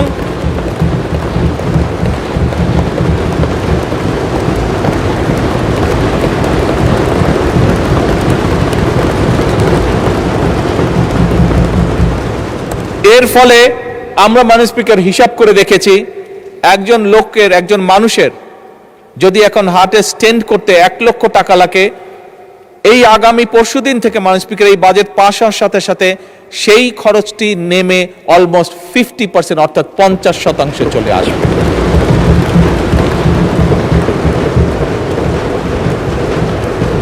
মানে স্পিকার, বাজেট বক্তব্যে, আমার বক্তব্য শুরু করার আগেই বলেছি, আমাদের বাজেটের মূল লক্ষ্যই হচ্ছে, আমরা যেহেতু রাজনীতি করি, আমরা যেহেতু রাজনৈতিক দল, আমাদের মূল লক্ষ্যই হচ্ছে যতটুকু সম্ভব দেশের মানুষকে রিলিফ দেওয়া, শ্রেণী বর্ণ নির্বিশেষে সকলকে। এবং সেটির প্রতিফলন মাননীয় স্পিকার আপনি চিকিৎসা খাতে দেখলেন। মাননীয় স্পিকার, চিকিৎসা যে ব্যয়, এই ব্যয়টি কমানোর পাশাপাশি আরেকটি বিষয় আমরা জোর দিয়েছি। এখানে মাননীয় বিরোধী দলের নেতা আছেন, ওনার সাথে আমার প্রথম লন্ডনে দেখা হয়েছিল আজকে থেকে প্রায় 5 বছর আগে। ওনার পরিবারের সদস্যরাও লন্ডনে থাকেন, উনি নিজে একজন চিকিৎসক, খুব সম্ভবত ওনার মেয়েও বোধহয় চিকিৎসক, আমি যতটুকু জানি। ছেলে চিকিৎসক ওনার, সবাই চিকিৎসক। আচ্ছা, ভেরি গুড, ভেরি গুড। মাননীয় বিরোধী দলীয় নেতা অবশ্যই ওয়াকিফাল আছেন, ওনার ধারণা আছে, যেহেতু উনি পরিবারের সাথে দেখা সাক্ষাৎ করার জন্য মাঝে জন্য ইউকেতে যান, আমিও যেহেতু আনফর্চুনেটলি বহুদিন আমাকে থাকতে হয়েছে দেশে আসতে না পারার কারণে। মাননীয় স্পিকার, ইউকের মতন দেশে একটি রিচ কান্ট্রিও দেশের মানুষের স্বাস্থ্যসেবা নিশ্চিত করতে গিয়ে তারা রীতিমতন হিমশিম খাচ্ছে, এবং সে কারণেই তারা এখন একটি নতুন উদ্যোগ গ্রহণ করেছে, এবং সেটা শুধু ইউকেতেই নয়, অল ওভার ইউরোপে এই উদ্যোগটা তারা গ্রহণ করেছে। সেটা হচ্ছে প্রিভেনশন, অর্থাৎ সেটি এখন তারা ইউরোপিয়ান সরকারগুলো প্রিভেনশনের উপর জোর দিচ্ছে। অর্থাৎ একটি মানুষ, হিসাব করে দেখা গিয়েছে যে একটি মানুষ যদি অসুস্থ হয়, যেহেতু ওইসব দেশে সরকার সর্বোচ্চ সবকিছু বহন করে একটি মানুষকে চিকিৎসা দেওয়ার জন্য, সেজন্য তারা হিসাব করে দেখেছে যে একটা মানুষ যদি অসুস্থ হয়, তাকে চিকিৎসা দেওয়া, তার পিছে নার্স, ডাক্তার, হসপিটালের বেড সবকিছু মিলে যে খরচ হয়, কিন্তু তাকে যদি প্রথমেই অ্যাওয়্যার করা যায় যে তুমি এই কাজগুলো থেকে যদি বিরত থাকো, তাহলে তুমি এইভাবে অসুস্থ থেকে দূরে থাকবে, অসুস্থ হওয়া থেকে বিরত থাকবে, দেখা গেছে হিসাব করে তাতে খরচ কম হয়। মাননীয় স্পিকার, আমরাও এখন সিদ্ধান্ত গ্রহণ করেছি যে স্বাভাবিকভাবে 20 কোটি মানুষের দেশ, এত মানুষকে চিকিৎসা সুবিধা দিতে গেলে মাননীয় বিরোধী দলের নেতা বলেছেন কিভাবে মানুষ ওয়ার্ড হসপিটালগুলোতে মাটিতে পর্যন্ত শুয়ে থাকে।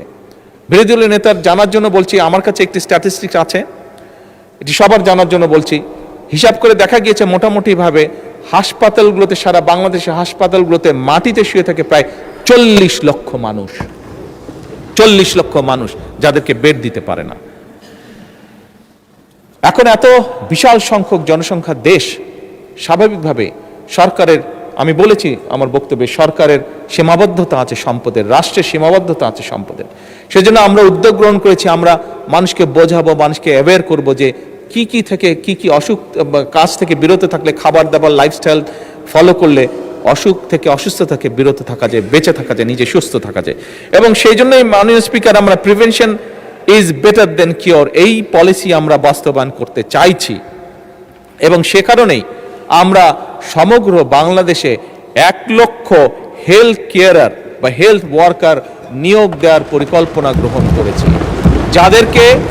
যারা গ্রামে গ্রামে ঘরে ঘরে যাবে, আমাদের মায়েদেরকে বোঝাবে, বোনেদেরকে বোঝাবে, কারণ মা বোনেরাই পরিবারের স্বাস্থ্য, খাবার দাবার, হাইজিন সবকিছু কম বেশি খেয়াল রাখেন। কাজেই কোন জিনিসটি খেলে হার্টের অসুখ থেকে দূরে থাকা যাবে, কোন জিনিসটি খেলে বা কোন জিনিসটি না খেলে কিডনির প্রবলেম থেকে দূরে থাকা যাবে, কোন জিনিসটি খেলে না খেলে প্রেশার বা অন্যান্য যাবতীয় অসুস্থ থেকে দূরে থাকা যাবে, এই হেলথ কেয়ারগুলো সেখানেই কাজ করবে। এবং আমরা আশা করি ধীরে ধীরে জনগণ এটির সুফলটি পাবে। ফলে এইখানে যদি রোগীর সংখ্যা কমে, আমরা হাসপাতালগুলোতে কিছুটা হলেও বেটার সার্ভিস তখন এনশিওর করতে পারবো। মাননীয় স্পিকার, অনেক সময় লাগবে। সরকার প্রতিটি শ্রেণী পেশার মানুষের জন্য সামাজিক সুরক্ষা বলয় নিশ্চিত করতে চায়। কারণ আমি একজন রাজনৈতিক কর্মী হিসাবে দৃঢ়ভাবে বিশ্বাস করি, মাননীয় স্পিকার, নাগরিকদের রাজনৈতিক এবং অর্থনৈতিকভাবে ক্ষমতাহীন রেখে রাষ্ট্র কখনোই শক্তিশালী হতে পারে না। রাষ্ট্রকে যদি শক্তিশালী করতে হয় তাহলে অবশ্যই একজন নাগরিককে রাজনৈতিকভাবে এবং অর্থনৈতিকভাবে তাকে শক্তিশালী হতে হবে। এবং এই কারণেই মাননীয় স্পিকার, বর্তমান সরকার সমাজে নারীদেরকে অর্থনৈতিকভাবে ক্ষমতায়ন বা এম্পাওয়ার্ড নিশ্চিত করতে চায়।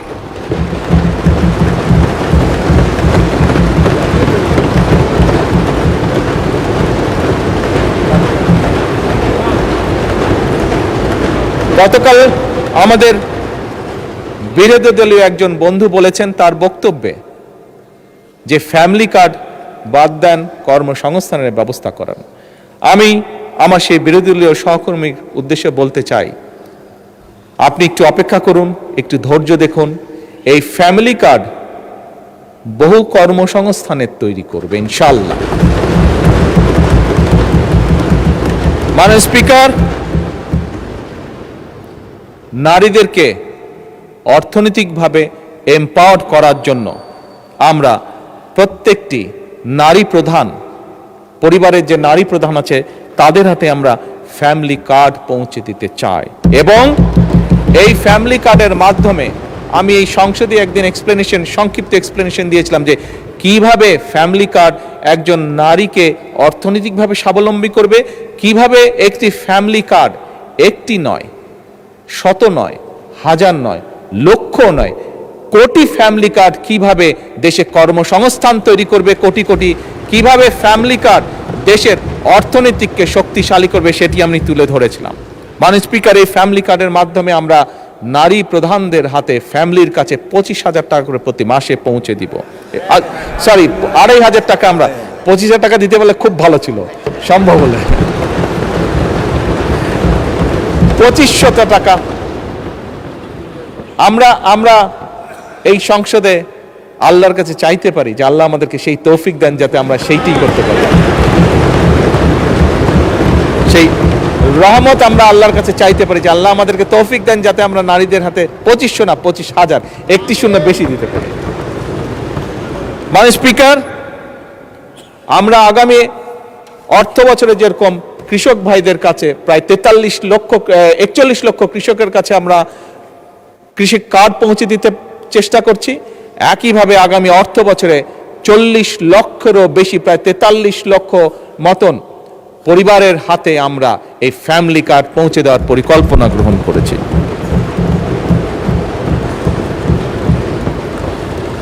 মাননীয় স্পিকার, শুধু নারীদের কাছেই নয়, আমাদের এই সমাজে কিছু ব্যক্তি আছেন যে মানুষগুলোকে, আমি মুসলমান হই, আমি যে কোনো ধর্মেরই হই না কেন, অন্য ধর্ম যারা আছেন, এই মানুষগুলোর কাছে আমরা অনেক জীবনের বিভিন্ন গুরুত্বপূর্ণ সময় বিভিন্ন গুরুত্বপূর্ণ পরামর্শ নিয়ে থাকি।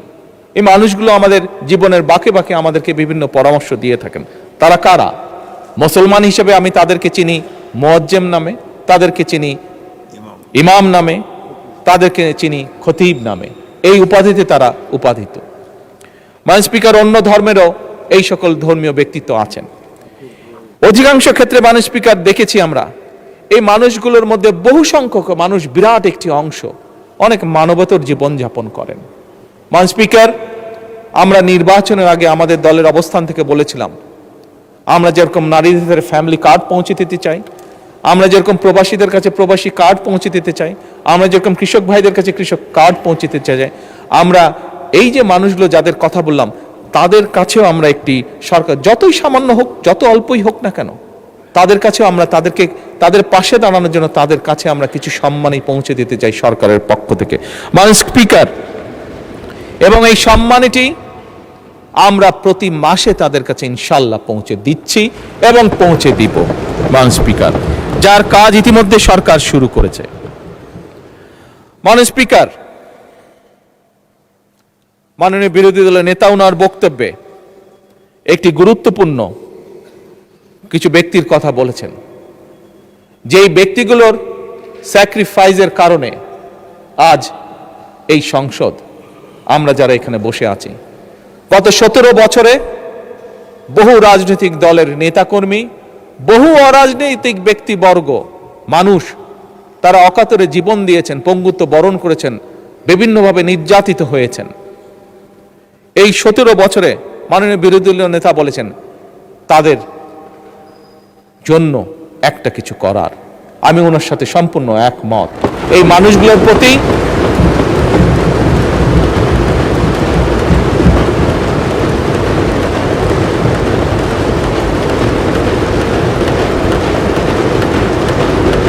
মানুষগুলোর প্রতি আমাদের দায়িত্ব রয়েছে।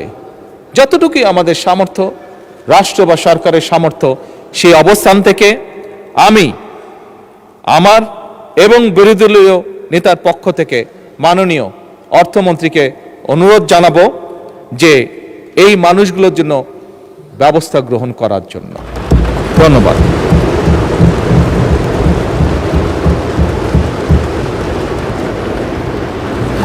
মাননীয় সংসদ নেতা, আর 15 মিনিট পরে আজান পড়বে। আপনি কি আজানের পরেও কন্টিনিউ করতে চান? মাননীয় স্পিকার, আমার একটু সময় লাগবে। Please take your time. মাননীয় স্পিকার, বর্তমান সরকার বিশ্বাস করে যে আমরা যে জাতীয় নিরাপত্তা বলতে যা বুঝি, এটি শুধু সীমান্ত রক্ষার বিষয় নয়, বরং এটি রাষ্ট্রের সার্বভৌমত্ব, জনগণের নিরাপত্তা, অর্থনৈতিক স্থিতিশীলতা, খাদ্য এবং জ্বালানি নিরাপত্তা, এবং সর্বোপরি আজকের যে যুগ, সাইবার নিরাপত্তা এবং কৌশলগত সক্ষমতা, এই সকল কিছু সমন্বিত একটি বিষয়। এবং সেজন্যই মাননীয় স্পিকার, বর্তমান সরকার একটি প্রতিরক্ষা ব্যবস্থা গড়ে তুলতে চায়, গড়ে তোলার কাজে হাত দিয়েছে, যেটা আধুনিক প্রযুক্তি, দক্ষ মানব সম্পদ এবং দেশীয় সক্ষমতার সমন্বয় ভবিষ্যৎ নিরাপত্তা চাহিদা মোকাবেলা করতে সক্ষম হবে। মাননীয় স্পিকার, প্রতিরক্ষা শিল্পের সক্ষমতা বৃদ্ধি, গবেষণা, প্রযুক্তিগত ব্যবহার, সাইবার নিরাপত্তা জোরদার এবং প্রতিরক্ষা ব্যবস্থাপনা আধুনিকরণের জন্য, মডার্নাইজ করার জন্য বর্তমান সরকার এই বাজেটের ভিতরে অনেকগুলো গুরুত্বপূর্ণ উদ্যোগ গ্রহণ করেছে মাননীয় স্পিকার, যা আমি দৃঢ়ভাবে বিশ্বাস করি একজন বাংলাদেশী হিসাবে আমাদের প্রত্যেককে আগামীতে ইনশাল্লাহ গৌরবান্বিত, অহংকার করার মতন অবস্থানে আমরা নিয়ে যাব ইনশাল্লাহ।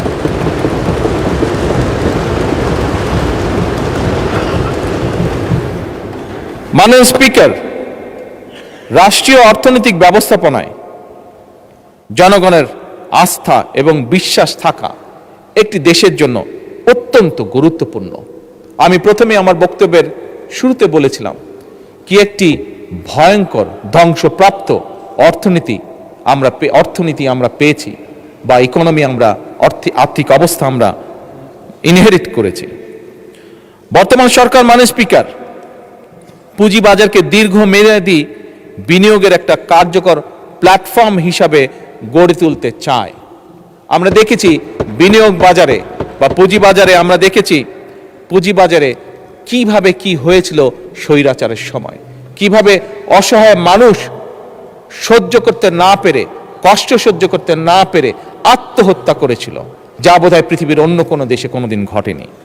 মাননীয় স্পিকার, এই পুঁজিবাজারকে কিভাবে দীর্ঘমেয়াদী বিনিয়োগের কার্যকর প্ল্যাটফর্ম তৈরি করা যায়, এর ভিতরেই বর্তমান সরকার পরিকল্পনা গ্রহণ করেছে। আমি দৃঢ়ভাবে বিশ্বাসী আমাদের যোগ্য ফাইন্যান্স মিনিস্টারের নেতৃত্বে আমরা কিছুদিনের মধ্যেই এর একটি ভেরি পজিটিভ রিফ্লেকশন আমরা দেখতে পাব।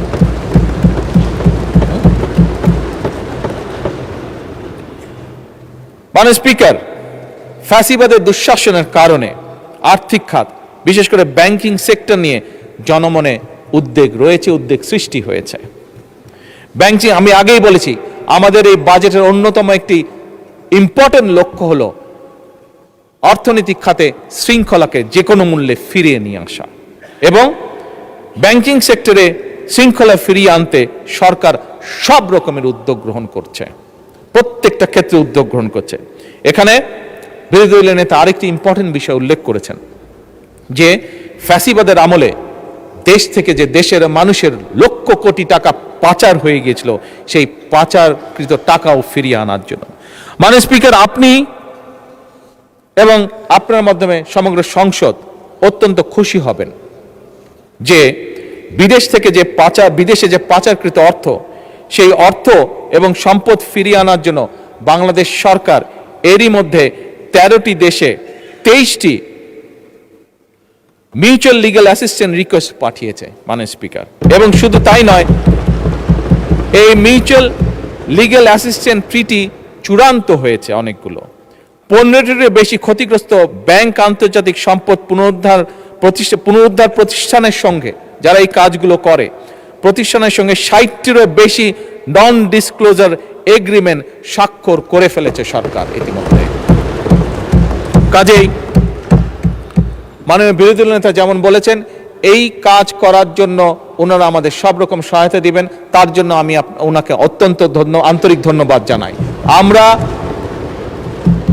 বাংলাদেশের আইন কানুন এবং আন্তর্জাতিক আইন কানুনের মধ্যে থেকে মাধ্যমে যত দ্রুত এবং যত বেশি সম্পদ, দেশের মানুষের যে সম্পদ পাচার হয়েছে, যত বেশি সংখ্যক সম্পদ সম্ভব, সেটি আমরা ইনশাল্লাহ দেশে ফিরিয়ে নিয়ে আসব।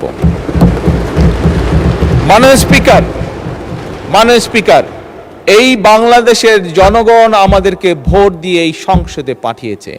এই বাংলাদেশের মানুষের জনগণের সমর্থন নিয়েই আমরা সরকার গঠন করেছি। সেজন্যই করের বোঝা বাড়ানো আমাদের লক্ষ্য বা উদ্দেশ্য নয়, করের বোঝা বাড়িয়ে নয়, বরং হয়রানি কমিয়ে করের ভিত্তিকে বাড়িয়ে শাসন ব্যবস্থার প্রতি জনগণের আস্থা ফেরানোর মাধ্যমে মাননীয় স্পিকার, সরকার রাজস্ব বাড়ানোর নীতি গ্রহণ করতে চায়। এটা আমি বলতে চাই, সরকার এমন একটা রাজস্ব ইকোসিস্টেম গড়ে তুলতে চায়। মাননীয় স্পিকার, স্বাভাবিক, এখানে করের বা করদাতা যারা আছেন, বিভিন্ন রকম বিষয় আছে, বাংলাদেশে বাস্তবতা আছে, আমি অত ডিটেলে যাব না, বাট বাস্তবতার বাইরেও আমরা থাকতে পারবো না। এবং সে কারণে সরকার এমন একটা রাজস্ব ইকোসিস্টেম গড়ে তুলতে চায় যেখানে করদাতাগণ কর প্রদান করে উন্নয়নে অংশীদার হবেন এবং প্রাউড ফিল করবেন, গর্ববোধ করবেন। আমরা পর্যায়ক্রমিকভাবে সেরকম একটা সিস্টেম তৈরি করতে চাই, স্বচ্ছ এবং আধুনিক করতে চাই এই কর ব্যবস্থাকে। আমার মনে হয় এ ব্যাপারেও আমাদের বিরোধী দলীয় নেতা একটি বক্তব্য তুলে ধরেছেন, আমি ওনার বক্তব্যের সাথে সম্পূর্ণভাবে একমত। মাননীয় স্পিকার, এবার আমি প্রস্তাবিত বাজেটে কয়েকটা বিষয়, প্রস্তাবিত বিধান এবং কয়েকটি ক্ষেত্রে ভ্যাট কমানোর জন্য মাননীয় অর্থ এবং পরিকল্পনা মন্ত্রীর দৃষ্টি আকর্ষণ করতে চাই। এবার আমি সম্ভবত, খুব সম্ভব, নর্মালি এই দাবিটা বিরোধী দল থেকে হয়ে থাকে, আমি আপাতত ফিজিক্যালি না হয়েও মানসিকভাবে একটু ওনাদের পাশে গিয়ে কথা বলতে চাই।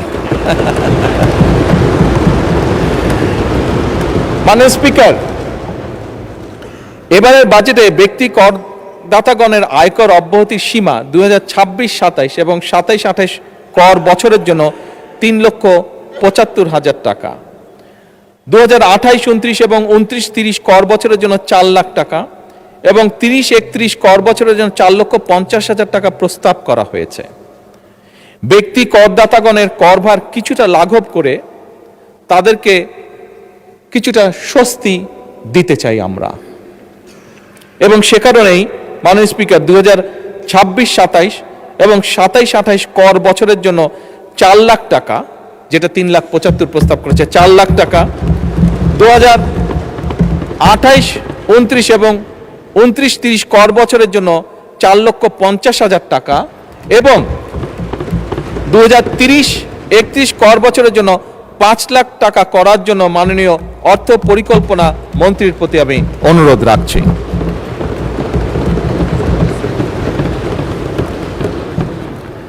মাননীয় স্পিকার, প্রস্তাবিত বাজেটে স্বপ্রণোদিত বিনিয়োগ প্রদর্শন সংক্রান্ত একটি বিধান নিয়ে জনমনে কিছু নানা প্রশ্ন উদ্বেগ আমরা লক্ষ্য করেছি। সেটি পত্রপত্রিকার মাধ্যমে, সোশ্যাল মিডিয়ার মাধ্যমে হোক, আমাদের বিভিন্ন সংসদ সদস্যের মাধ্যমে হোক, বিভিন্ন সমাজের সিভিল সোসাইটির বিভিন্ন ব্যক্তির মাধ্যমে হোক, এটি আমি জানিয়েছি। আমাদের দেশে মাননীয় স্পিকার, যেহেতু অনেকেই প্রকৃত মূল্যে জমি রেজিস্ট্রেশন করেন না, মৌজা মূল্যে জমি রেজিস্টার করে থাকেন সাধারণত, তাই অনেক সময় অনেক করদাতা প্রকৃত ক্রয় মূল্য না দেখানোর জন্য প্রায়শই একটা ঝামেলার সম্মুখীন হতে হয়, প্রায়শই ঝামেলার সম্মুখীন হয়ে থাকেন বহু মানুষ। তাই করদাতাগণকে ঝামেলামুক্ত করার জন্যই কিন্তু এই বিধানটির প্রস্তাব করা হয়েছিল। আমি বেশ কয়েকটি মিটিংয়ে ছিলাম বাজেট যখন তৈরি হচ্ছিল, এবং সেখানে যে আলোচনাগুলো হয়েছিল সেখান থেকে কেন এটি হয়েছিল, যেটি এক্সপ্লেনেশন ছিল, আমি সংক্ষেপে এক লাইনে এক্সপ্লেনেশনটা আপনাদের সামনে তুলে ধরলাম যে কেন এটি রাখা হয়েছিল। আনফর্চুনেটলি কেউ কেউ এটিকে কালো টাকা সাদা করার সুযোগ এইভাবে মনে করছেন, অনেকের এক্সপ্লেনেশন হচ্ছে এটা বোধহয় এরকম। আমি মাননীয় স্পিকার, জনগণের প্রতি সম্পূর্ণ শ্রদ্ধা রেখে প্রস্তাবিত এই বিধানটিকে প্রত্যাহার করার জন্য আমি মাননীয় অর্থ পরিকল্পনা মন্ত্রীর কাছে দৃষ্টি আকর্ষণ করছি।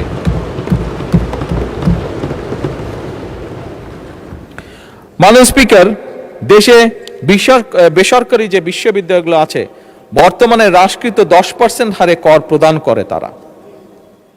আমি বেসরকারি বিশ্ববিদ্যালয়ের সময়ে করের হার আরো কমিয়ে 5% করার প্রস্তাব করছি। তবে এখানে একটি তবে আছে। এই তবেটি হচ্ছে, আমি একই সঙ্গে তাদের প্রতি, বেসরকারি বিশ্ববিদ্যালয় তাদের প্রতি আমার আহ্বান থাকবে যে যেহেতু ট্যাক্সটি কমানোর প্রস্তাবনা করা হচ্ছে, গবেষণা এবং উন্নয়ন এবং শিক্ষার্থীদেরকে, যারা স্টুডেন্ট থাকবে তাদেরকে বহু ভাষায় পারদর্শী, তাদেরকে অন্য ল্যাঙ্গুয়েজ কোর্সগুলো করার জন্য, গড়ে তোলার জন্য ল্যাঙ্গুয়েজ ল্যাব স্থাপন ও পরিচালনা করা, এবং একই সাথে গরিব এবং মেধাবী শিক্ষার্থী যারা থাকবে তাদের প্রতিষ্ঠানগুলোতে তাদেরকে বিনা বেতনে পড়াশোনার সুযোগ করে দেওয়ার জন্য।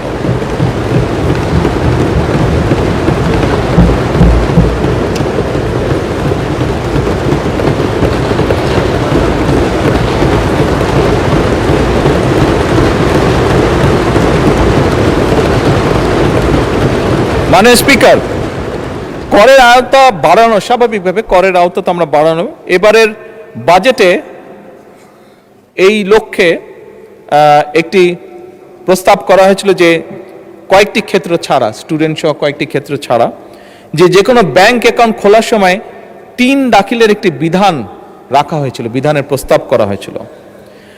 এছাড়াও মাননীয় স্পিকার, বন্টননামা দলিল রেজিস্ট্রেশন এবং সম্পত্তি মিউটেশনের ক্ষেত্রেও 3 দাখিলের বিধান করার প্রস্তাব করা হয়েছিল।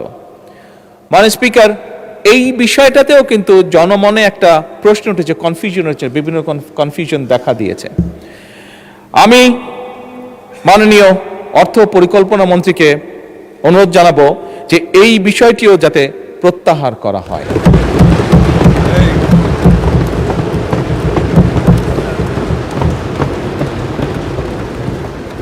মাননীয় স্পিকার, দেশের 3টি পার্বত্য জেলায় বিশেষ করে ক্ষুদ্র নৃগোষ্ঠী ব্যক্তিগণের যে বেতন এবং তাদের যে আর্থিক পরিসম্পদ হতে যে অর্জিত আয়, এটা ব্যতীত পার্বত্য জেলার পরিচালিত যে সকল অর্থনৈতিক কর্মকাণ্ড থেকে যে অর্জিত আয়, সেটিকে করমুক্ত রাখার প্রস্তাব করা হয়েছে উপস্থাপিত যে বাজেট। আমি মাননীয় অর্থ এবং পরিকল্পনা মন্ত্রীর দৃষ্টি আকর্ষণ করে বলতে চাই যে, বা অনুরোধ রাখতে চাই একই সাথে আমি, যে পার্বত্য জেলার যে ক্ষুদ্র নৃগোষ্ঠী আছে, করমুক্ত আয়ের এই সুবিধাটা আরো একটু বাড়িয়ে তাদের ব্যবসা, কৃষিখাত সহ অন্যান্য আয়ের পাশাপাশি বেতন আয়কেও করমুক্ত করা হোক।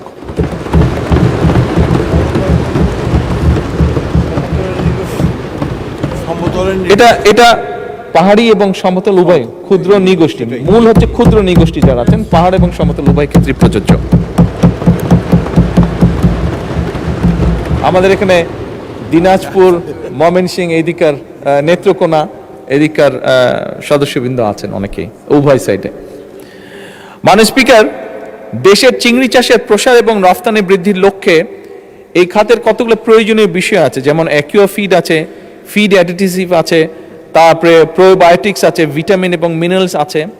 এটার আমদানিতে যে সমুদায় আমদানি শুল্ক, রেগুলেটরি শুল্ক এবং সম্পূরক শুল্ক, ভ্যাট প্রত্যাহারের জন্য এবং প্রয়োজনীয় যন্ত্রপাতি এই সেক্টরটাকে আরও বেশি এমফেসাইজ দেওয়ার জন্য যে যন্ত্রপাতি আছে, এটার যে ট্যাক্স আছে, শুল্ক আছে বিভিন্ন রকমের, এই শুল্কগুলো সম্পূর্ণভাবে ভ্যাট এবং শুল্কগুলো প্রত্যাহার করার জন্য আমি অনুরোধ জানাচ্ছি মাননীয় অর্থমন্ত্রীকে। মাননীয় স্পিকার, স্থানীয় শিল্পের, বিশেষ করে স্থানীয় শিল্প আমাদের জন্য অত্যন্ত গুরুত্বপূর্ণ। এই স্থানীয় শিল্পের বিকাশের জন্য উৎপাদনকারী প্রতিষ্ঠান কর্তৃক যে কাঁচামাল আমদানি হয়, বেশ কিছু ক্ষেত্রে রেয়াতি সুবিধা প্রদানের জন্য আমি মাননীয় অর্থ পরিকল্পনা মন্ত্রীকে অনুরোধ করছি। মাননীয় স্পিকার, একই সাথে বিভিন্ন ঔষধ তৈরি এবং স্থানীয় শিল্প প্রতিষ্ঠানের কাঁচামাল হিসাবে মধু ব্যবহৃত হয়। অনেকেই নিশ্চয়ই আপনারা জানেন, বিশেষ করে ফার্মাসিউটিক্যালের সাথে আপনারা যারা বা ফিজিশিয়ান এখানে যারা আছেন। সুতরাং মাননীয় স্পিকার, এই উৎপাদনকারী প্রতিষ্ঠান কর্তৃক যেহেতু মধু আমদানিতে 10% সম্পূরক শুল্ক আছে, এই সম্পূরক শুল্কটা আমি সম্পূর্ণভাবে প্রত্যাহার করার জন্য আমি মাননীয় মন্ত্রীকে অনুরোধ জানাচ্ছি।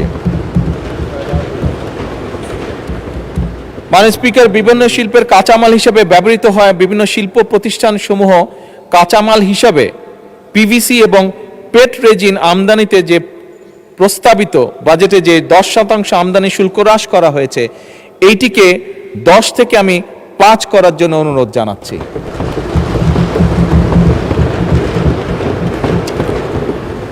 মাননীয় স্পিকার, ফায়ার ডোর উৎপাদনকারী প্রতিষ্ঠানের কাঁচামাল হিসাবে কোল্ড রোল শিট আমদানিতে প্রস্তাবিত 10% রেগুলেটরি শুল্ক সম্পূর্ণভাবে প্রত্যাহার করার জন্য আমি অনুরোধ জানাচ্ছি মাননীয় অর্থমন্ত্রীকে। উৎপাদনকারী শিল্প প্রতিষ্ঠান কর্তৃক যে কাঁচামাল হিসাবে মাননীয় speaker flat roll product plated or coated with chrome oxide আমদানিতে প্রস্তাবিত 10% এবং রেগুলেটরি যে শুল্ক, এটিও আমি মাননীয় অর্থমন্ত্রীকে সম্পূর্ণভাবে প্রত্যাহারের জন্য অনুরোধ জানাচ্ছি। মাননীয় স্পিকার, আপনি যদি মনে করেন তাহলে বাকি অংশটি আমি নামাজের বিরতির পরে উপস্থাপন করতে চাই। ধন্যবাদ।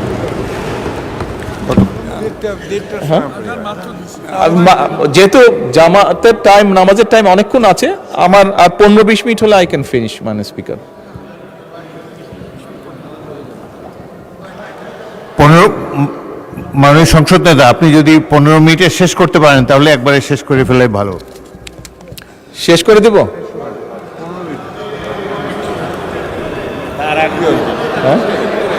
জি, আচ্ছা মাননীয় স্পিকার, আমি দ্রুত তাহলে শেষ করার চেষ্টা করছি। বিরোধী দলের নেতা, আপনি কিছু বলছেন কি? আমি শুনতে পাচ্ছি না আপনার কথাটা। মাননীয় বিরোধী দলের নেতা, আমরা কি কন্টিনিউ করবো 15 মিনিট? তাহলে 15 নেতাকে মাইক দেন। লাগবে, 15 থেকে 20 মিনিট লাগবে।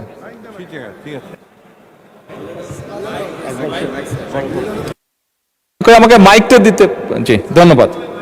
জি, মাননীয় স্পিকার, ফায়ার ব্রিক্স আমদানিতে প্রস্তাবিত 15% ভ্যাট এবং 7.5% আগাম কর, এটিও আমি মাননীয় অর্থমন্ত্রীকে সম্পূর্ণ প্রত্যাহারের জন্য অনুরোধ জানাচ্ছি।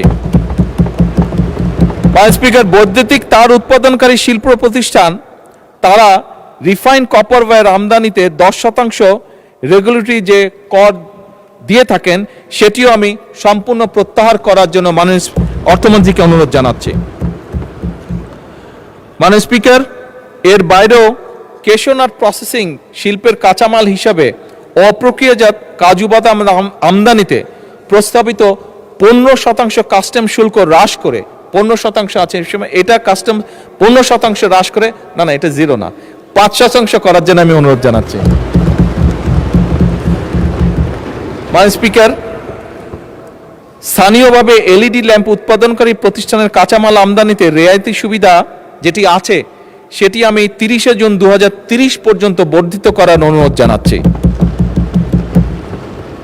মাননীয় স্পিকার, প্রি ফ্যাব্রিকেটেড বিল্ডিং উৎপাদনকারী প্রতিষ্ঠানের কাঁচামাল আমদানিতে রেয়াতি সুবিধা যেটি আছে সেটিকেও আমি 30 জুন 2030 পর্যন্ত বর্ধিত করার অনুরোধ জানাচ্ছি। মাননীয় স্পিকার, এবারের প্রস্তাবিত বাজেটে ফ্রিল্যান্সার এবং স্টার্টআপ উদ্যোক্তাদের জন্য কিন্তু বর্তমান সরকার একটি বিশাল ব্যবস্থা গ্রহণ করেছে। দেশের ইতিহাসে এবারে কিন্তু প্রথমবারের মতন সরকার বাজেটে 500 কোটি টাকার একটি বাজেট রেখেছে স্টার্টআপ ফান্ডিং এর জন্য।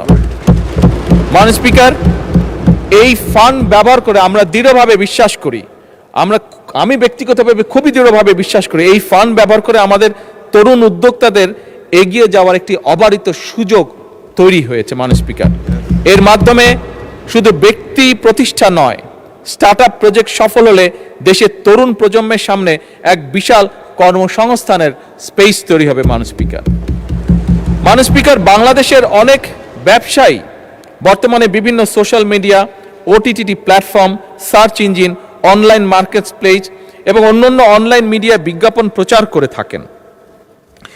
এসবের মাধ্যমে বর্তমানে 15% ভ্যাট আরোপ থাকায়, এই পুরো বিষয়টার উপরে 15% ভ্যাট আরোপ থাকায় অনেক সময় দেখা গিয়েছে ব্যবসায়িকগণ আনুষ্ঠানিক চ্যানেলে বিজ্ঞাপনের অর্থ পরিশোধ না করে বরং অনেক অন্যভাবে অনানুষ্ঠানিক উপায়ে অর্থগুলো পরিশোধ করে থাকেন। ফলে মাননীয় স্পিকার, ওই ব্যক্তির যেমন লাভ হচ্ছে না, একই দিকে সরকারও রাজস্ব হারাচ্ছে। আমি মাননীয় স্পিকার, আপনার মাধ্যমে আমি মাননীয় অর্থমন্ত্রীর কাছে অনুরোধ জানাতে চাই যে এইটার উপরে যে 15% ভ্যাট আছে সেটিকে কমিয়ে 5% করা হোক, 5% করা হোক। তার ফলে যেটি হবে, আমরা বিশ্বাস করি যে যারা অন্যভাবে এইটি পেমেন্টটা করছেন তারা উৎসাহিত হবেন প্রপার ওয়েতে পেমেন্টটি করার জন্য। মাননীয় স্পিকার, ব্যবসা বান্ধব ভ্যাট ব্যবস্থা প্রণয়নের লক্ষ্যে ভ্যাট বিষয়ে আরও কয়েকটা প্রস্তাব বিবেচনা করার জন্য আমি মাননীয় অর্থমন্ত্রীকে অনুরোধ করছি। স্বর্ণ বা স্বর্ণ অলংকার বা প্লাটিনামের ক্ষেত্রে প্রতি ভরির উপরে 2500 টাকা, ডায়মন্ডের ক্ষেত্রে প্রতি গ্রাম 2500 টাকা, 2500 টাকা এবং রৌপ্য বা সিলভার জুয়েলারির ক্ষেত্রে প্রতি ভরি 100 টাকা কর ভ্যাটের হার পুনর্নির্ধারণের ব্যাপারে আমি অর্থমন্ত্রীর দৃষ্টি আকর্ষণ করছি। এটিকে আবার পুনর্নির্ধারণ কি করা যেতে পারে। এছাড়াও মাননীয় স্পিকার, বিটিআরসির সাথে রেভিনিউ শেয়ারিং এর ক্ষেত্রে প্রযোজ্য যে 15% ভ্যাট সম্পূর্ণভাবে অব্যাহতি প্রদান এবং একই সাথে সকল প্রকার মাছ সরবরাহের ক্ষেত্রে যোগানদার পর্যায়ে 10% ভ্যাট সম্পূর্ণ অব্যাহতি প্রদান। একই সাথে মাননীয় স্পিকার, দেশীয় শিল্প বিকাশের লক্ষ্যে ডাবল কেবিন পিকআপ, আমরা যারা রাজনীতি করি আমাদের ক্ষেত্রেও লাগে অনেক সময় মিছিল মিটিং সব কাজে যেতে, ক্যাম্পেনিং এর যেতে, তো ডাবল কেবিন পিকআপ এবং মাইক্রোবাস স্থানীয়ভাবে উৎপাদনের ক্ষেত্রে 15% যে ভ্যাট আছে এটিকে কমিয়ে আমি 5% করার প্রস্তাব করছি যারা লোকালি করছেন। মাননীয় স্পিকার, আদর্শ হারে ভ্যাট প্রদানে সহজীকরণের লক্ষ্য নির্দিষ্ট কিছু ক্ষেত্রে কোএফিসিয়েন্ট দাখিলের বাধ্যবাধকতা শিথিল করার বিষয়টি আমি বিবেচনা করার জন্য মাননীয় অর্থমন্ত্রীকে আহ্বান জানাচ্ছি।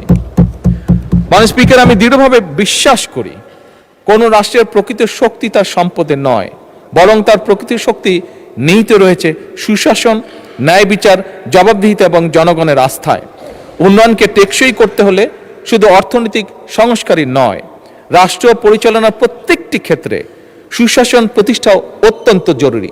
আমার মনে এ ব্যাপারে বোধহয় আমরা উভয় পক্ষ একমত।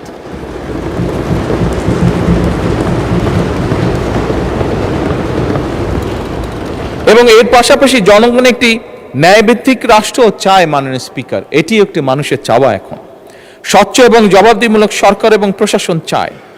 বর্তমান সরকার জনগণের সেই আকাঙ্ক্ষা পূরণে আমি মনে করি শুধু বর্তমান সরকারে নয়, বরং আমি মনে করি এই পুরা সংসদ জনগণের সেই আকাঙ্ক্ষা পূরণে একসাথে থেকে কাজ করতে অঙ্গীকারবদ্ধ। অবস্থান থেকে মাননীয় স্পিকার, গণতন্ত্র, আইনের শাসন এবং মানবাধিকার রক্ষার অন্যতম পূর্ব শর্ত বিচার বিভাগের স্বাধীনতা এবং ন্যায় বিচার মানুষের দোরগোড়ায় পৌঁছে দেওয়া। সেই লক্ষ্যে ইতিমধ্যেই আমরা সাবেক প্রধানমন্ত্রী মরহুমা বেগম খালেদা জিয়া সরকারের নেওয়া লিগ্যাল এইড কর্মসূচির ব্যাপক বিস্তার ঘটিয়েছি। গত বছরের তুলনায় এবারে বাজেটে বিচার বিভাগের জন্য বরাদ্দ বাড়ানো হয়েছে। একই সঙ্গে মাননীয় স্পিকার, এই সংসদে আমি বিচারকদের আবাসন সমস্যার সমাধান, গবেষণা এবং আদালত ভবনের যে সংকট রয়েছে এইটা নিরসনের জন্য বিচার বিভাগের সার্বিক উন্নয়নের জন্য আমি সুপ্রিম কোর্টে আরও 100 এবং আইন মন্ত্রণালয়কে আরও 500 কোটি অতিরিক্ত বরাদ্দ দেওয়ার জন্য মাননীয় অর্থ পরিকল্পনা মন্ত্রীকে অনুরোধ জানাচ্ছি। মাননীয় স্পিকার, একটি গণতান্ত্রিক রাষ্ট্র ব্যবস্থায় দক্ষ, সৎ এবং পেশাদার জনপ্রশাসনের কোনোই বিকল্প নেই। আমরা যদি সার্ভিস পেতে চাই, আমাদের প্রশাসনকে সেভাবে দক্ষ করে তুলতে হবে। জনগণকে যদি সার্ভিস দিতে চাই, আমরা প্রশাসনকে যেমন একদিকে জবাবদিহির আওতায় আনতে চাই, একই সাথে আমরা সঠিক বেতন কাঠামো, প্রশিক্ষণ এবং অহেতুক রাজনৈতিক হস্তক্ষেপ মুক্ত পরিবেশও বজায় রেখে দেশ গঠনে তাদের পূর্ণাঙ্গ অংশগ্রহণ নিশ্চিত করতে চাই। মাননীয় স্পিকার, বিএনপি সরকার, আমি যেটা আগেই বলেছি, সরকার সমস্যাকে আড়াল করতে চায় না, আড়াল করে কোনো লাভ হবে না। আমরা জনগণের কাছে স্বচ্ছতার সঙ্গে অঙ্গীকার করতে চাই যে 1.5 দশকেরও বেশি সময় ধরে যে গভীর দুর্নীতি, অনাচার এবং অনিয়ম আমাদের অর্থনীতিকে পঙ্গু করে দিয়েছে, সেই অবস্থার উত্তরণ ঘটিয়ে তা আমরা জনগণের কাছে অঙ্গীকারবদ্ধ। জনগণের প্রত্যাশা, আমাদের প্রতি জনগণের প্রত্যাশা অপরিসীম। এটি আমরা বিভিন্ন আলোচনায় আমাদের সকলের মুখ থেকে এপাশ ওপাশ উভয়ের আমাদের বক্তব্যে বেরিয়ে এসেছে বিভিন্ন সময়। সরকার তার সর্বোচ্চ শক্তি নিয়ে জনগণের আশা আকাঙ্ক্ষা পূরণের পথে এগিয়ে চলছে, তবে বহু কঠিন একটি পথ এটি। বাংলাদেশের মানুষ, আমরা প্রত্যেকে গ্রামে গঞ্জে ঘোরা মানুষ, মানুষের সাথে উঠা বসা করা মানুষ। আমরা বাংলাদেশের মানুষ পরিশ্রমী মানুষ, যা আমরা স্বচক্ষে দেখেছি।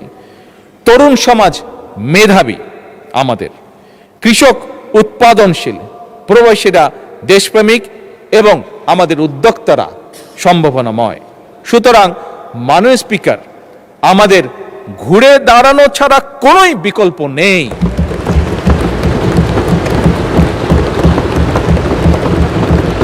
মাননীয় স্পিকার, আমি এই মহান সংসদের সকল সদস্যকে, আমার দলের সংসদ সদস্য এবং উইথ রেসপেক্ট বিরোধী দলের সকল সংসদ সদস্যকে আহ্বান জানিয়ে বলতে চাই, এই বাজেট শুধু সরকারের বাজেট হিসেবে নয়।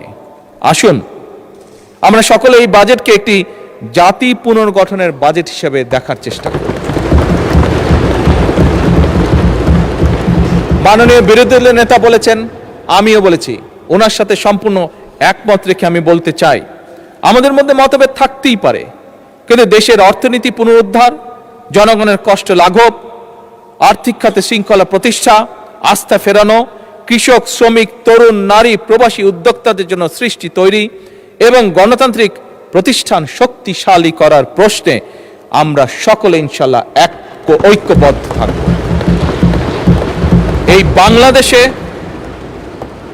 বাংলাদেশে যাতে আর কোনো ফ্যাসিবাদ, স্বৈরাচার কায়েম হতে না পারে, এই বাংলাদেশকে যাতে আর কেউ তাদের তাবেদার রাষ্ট্র বানাতে না পারে, এই হোক আমাদের আজকের প্রত্যয়। মাননীয় স্পিকার, বাজেট প্রণয়ন অত্যন্ত অক্লান্ত পরিশ্রমের কাজ। আমি অক্লান্ত পরিশ্রমের জন্য আমি মাননীয় অর্থ পরিকল্পনা মন্ত্রীকে আমার এবং আমার সকল সদস্যের পক্ষ থেকে সহকর্মীর পক্ষ থেকে আন্তরিক ধন্যবাদ জানাতে চাই। আমি ধন্যবাদ জানাতে চাই অর্থ বিভাগ, জাতীয় রাজস্ব বোর্ড, অর্থনৈতিক সম্পর্ক বিভাগ, আর্থিক প্রতিষ্ঠান বিভাগ, পরিকল্পনা মন্ত্রণালয়, বাংলাদেশ ব্যাংক, সংশ্লিষ্ট সকল মন্ত্রণালয় এবং বিভাগের কর্মকর্তা এবং কর্মচারীদেরকে আন্তরিক ধন্যবাদ জানাতে চাই।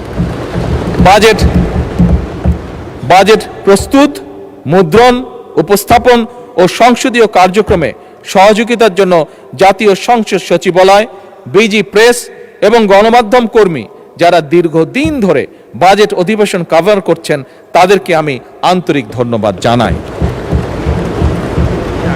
মাননীয় স্পিকার, ফ্যাসিস্ট উত্তর বাংলাদেশ এই সংসদের কাছে জনগণের প্রত্যাশা আকাশ ছোঁয়া। এদেশের জনগণ গণতন্ত্র, মানবাধিকার, আইনের শাসন, ন্যায় বিচার এবং সুশাসন প্রতিষ্ঠার কাজ করার জন্যই জনগণ অনেক প্রত্যাশা নিয়ে আমাদের প্রত্যেকটি মানুষকে এই সংসদে পাঠিয়েছে। এই সংসদে আসার আগে গণতন্ত্র প্রতিষ্ঠায় আমাদের অগণিত সতীর্থ সহযোদ্ধা জীবন দিয়েছেন। অনেকেই নেই, আমি এই দেশ ছেড়ে চলে যেতে যখন বাধ্য হয়েছিলাম তখন অনেককে দেখে গিয়েছিলাম, ফিরে এসে আমি তাদেরকে পাইনি। আমরা ওই পক্ষের অনেক সিনিয়র নেতা যাদেরকে আমি নিজে দেখেছি, যাদের সাথে কথা বলেছি, তাদেরও অনেককে এসে আমি পাইনি। আমাদের উভয় পক্ষেরই অবস্থা।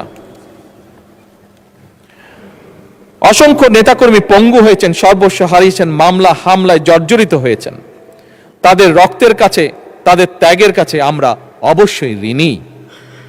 তাই আমাদের আরো বেশি দায়িত্বশীল হওয়া প্রয়োজন। আমাদের সেই দায়িত্বশীলের জায়গা থেকে জুলাই সনদকে সামনে রেখে সংসদের ভেতরে সংবিধান সংশোধন সহ বিভিন্ন ইস্যুতে যেমন ঐক্যবদ্ধভাবে আমরা কাজ করতে পারি, তেমনি সংসদের বাইরেও জাতীয় গুরুত্বপূর্ণ ইস্যুতে জনমত গঠন সহ সংস্কারমূলক কর্মসূচি গ্রহণ করে দেশকে আমরা সামনের দিকে এগিয়ে নিয়ে যেতে পারি। আমাদের সেই ধরনের দায়িত্বশীল আচরণ হবে এদেশের ভবিষ্যৎ পথরেখা। মাননীয় স্পিকার, সবশেষে আমি দেশবাসীকে আশ্বস্ত করে বলতে চাই, এই সরকার, এই সংসদ জনগণের।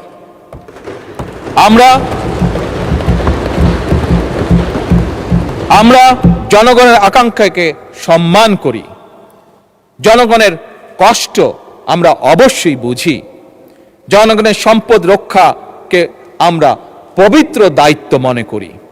আমরা এমন একটি বাংলাদেশকে গড়ে তুলতে চাই, এমন একটি বাংলাদেশকে পেতে চাই যেখানে উন্নয়ন হবে ন্যায্যতা ভিত্তিক, অর্থনীতি হবে অন্তর্ভুক্তিমূলক, রাষ্ট্র হবে জবাবদিহিমূলক এবং নাগরিকের জীবন হবে নিরাপদ, মর্যাদাপূর্ণ এবং সম্ভাবনাময়।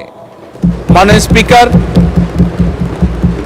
এই বাজেট সেশনে আমাকে আমার বক্তব্য উপস্থাপন করতে দেওয়ার জন্য, এই সংসদের সামনে এবং জাতির সামনে উপস্থাপন করতে দেওয়ার জন্য আমি আপনাকে আন্তরিক ধন্যবাদ এবং আপনার মাধ্যমে সমগ্র জাতীয় সংসদকে আন্তরিক ধন্যবাদ জানিয়ে আমার বক্তব্য শেষ করছি। আসসালামু আলাইকুম।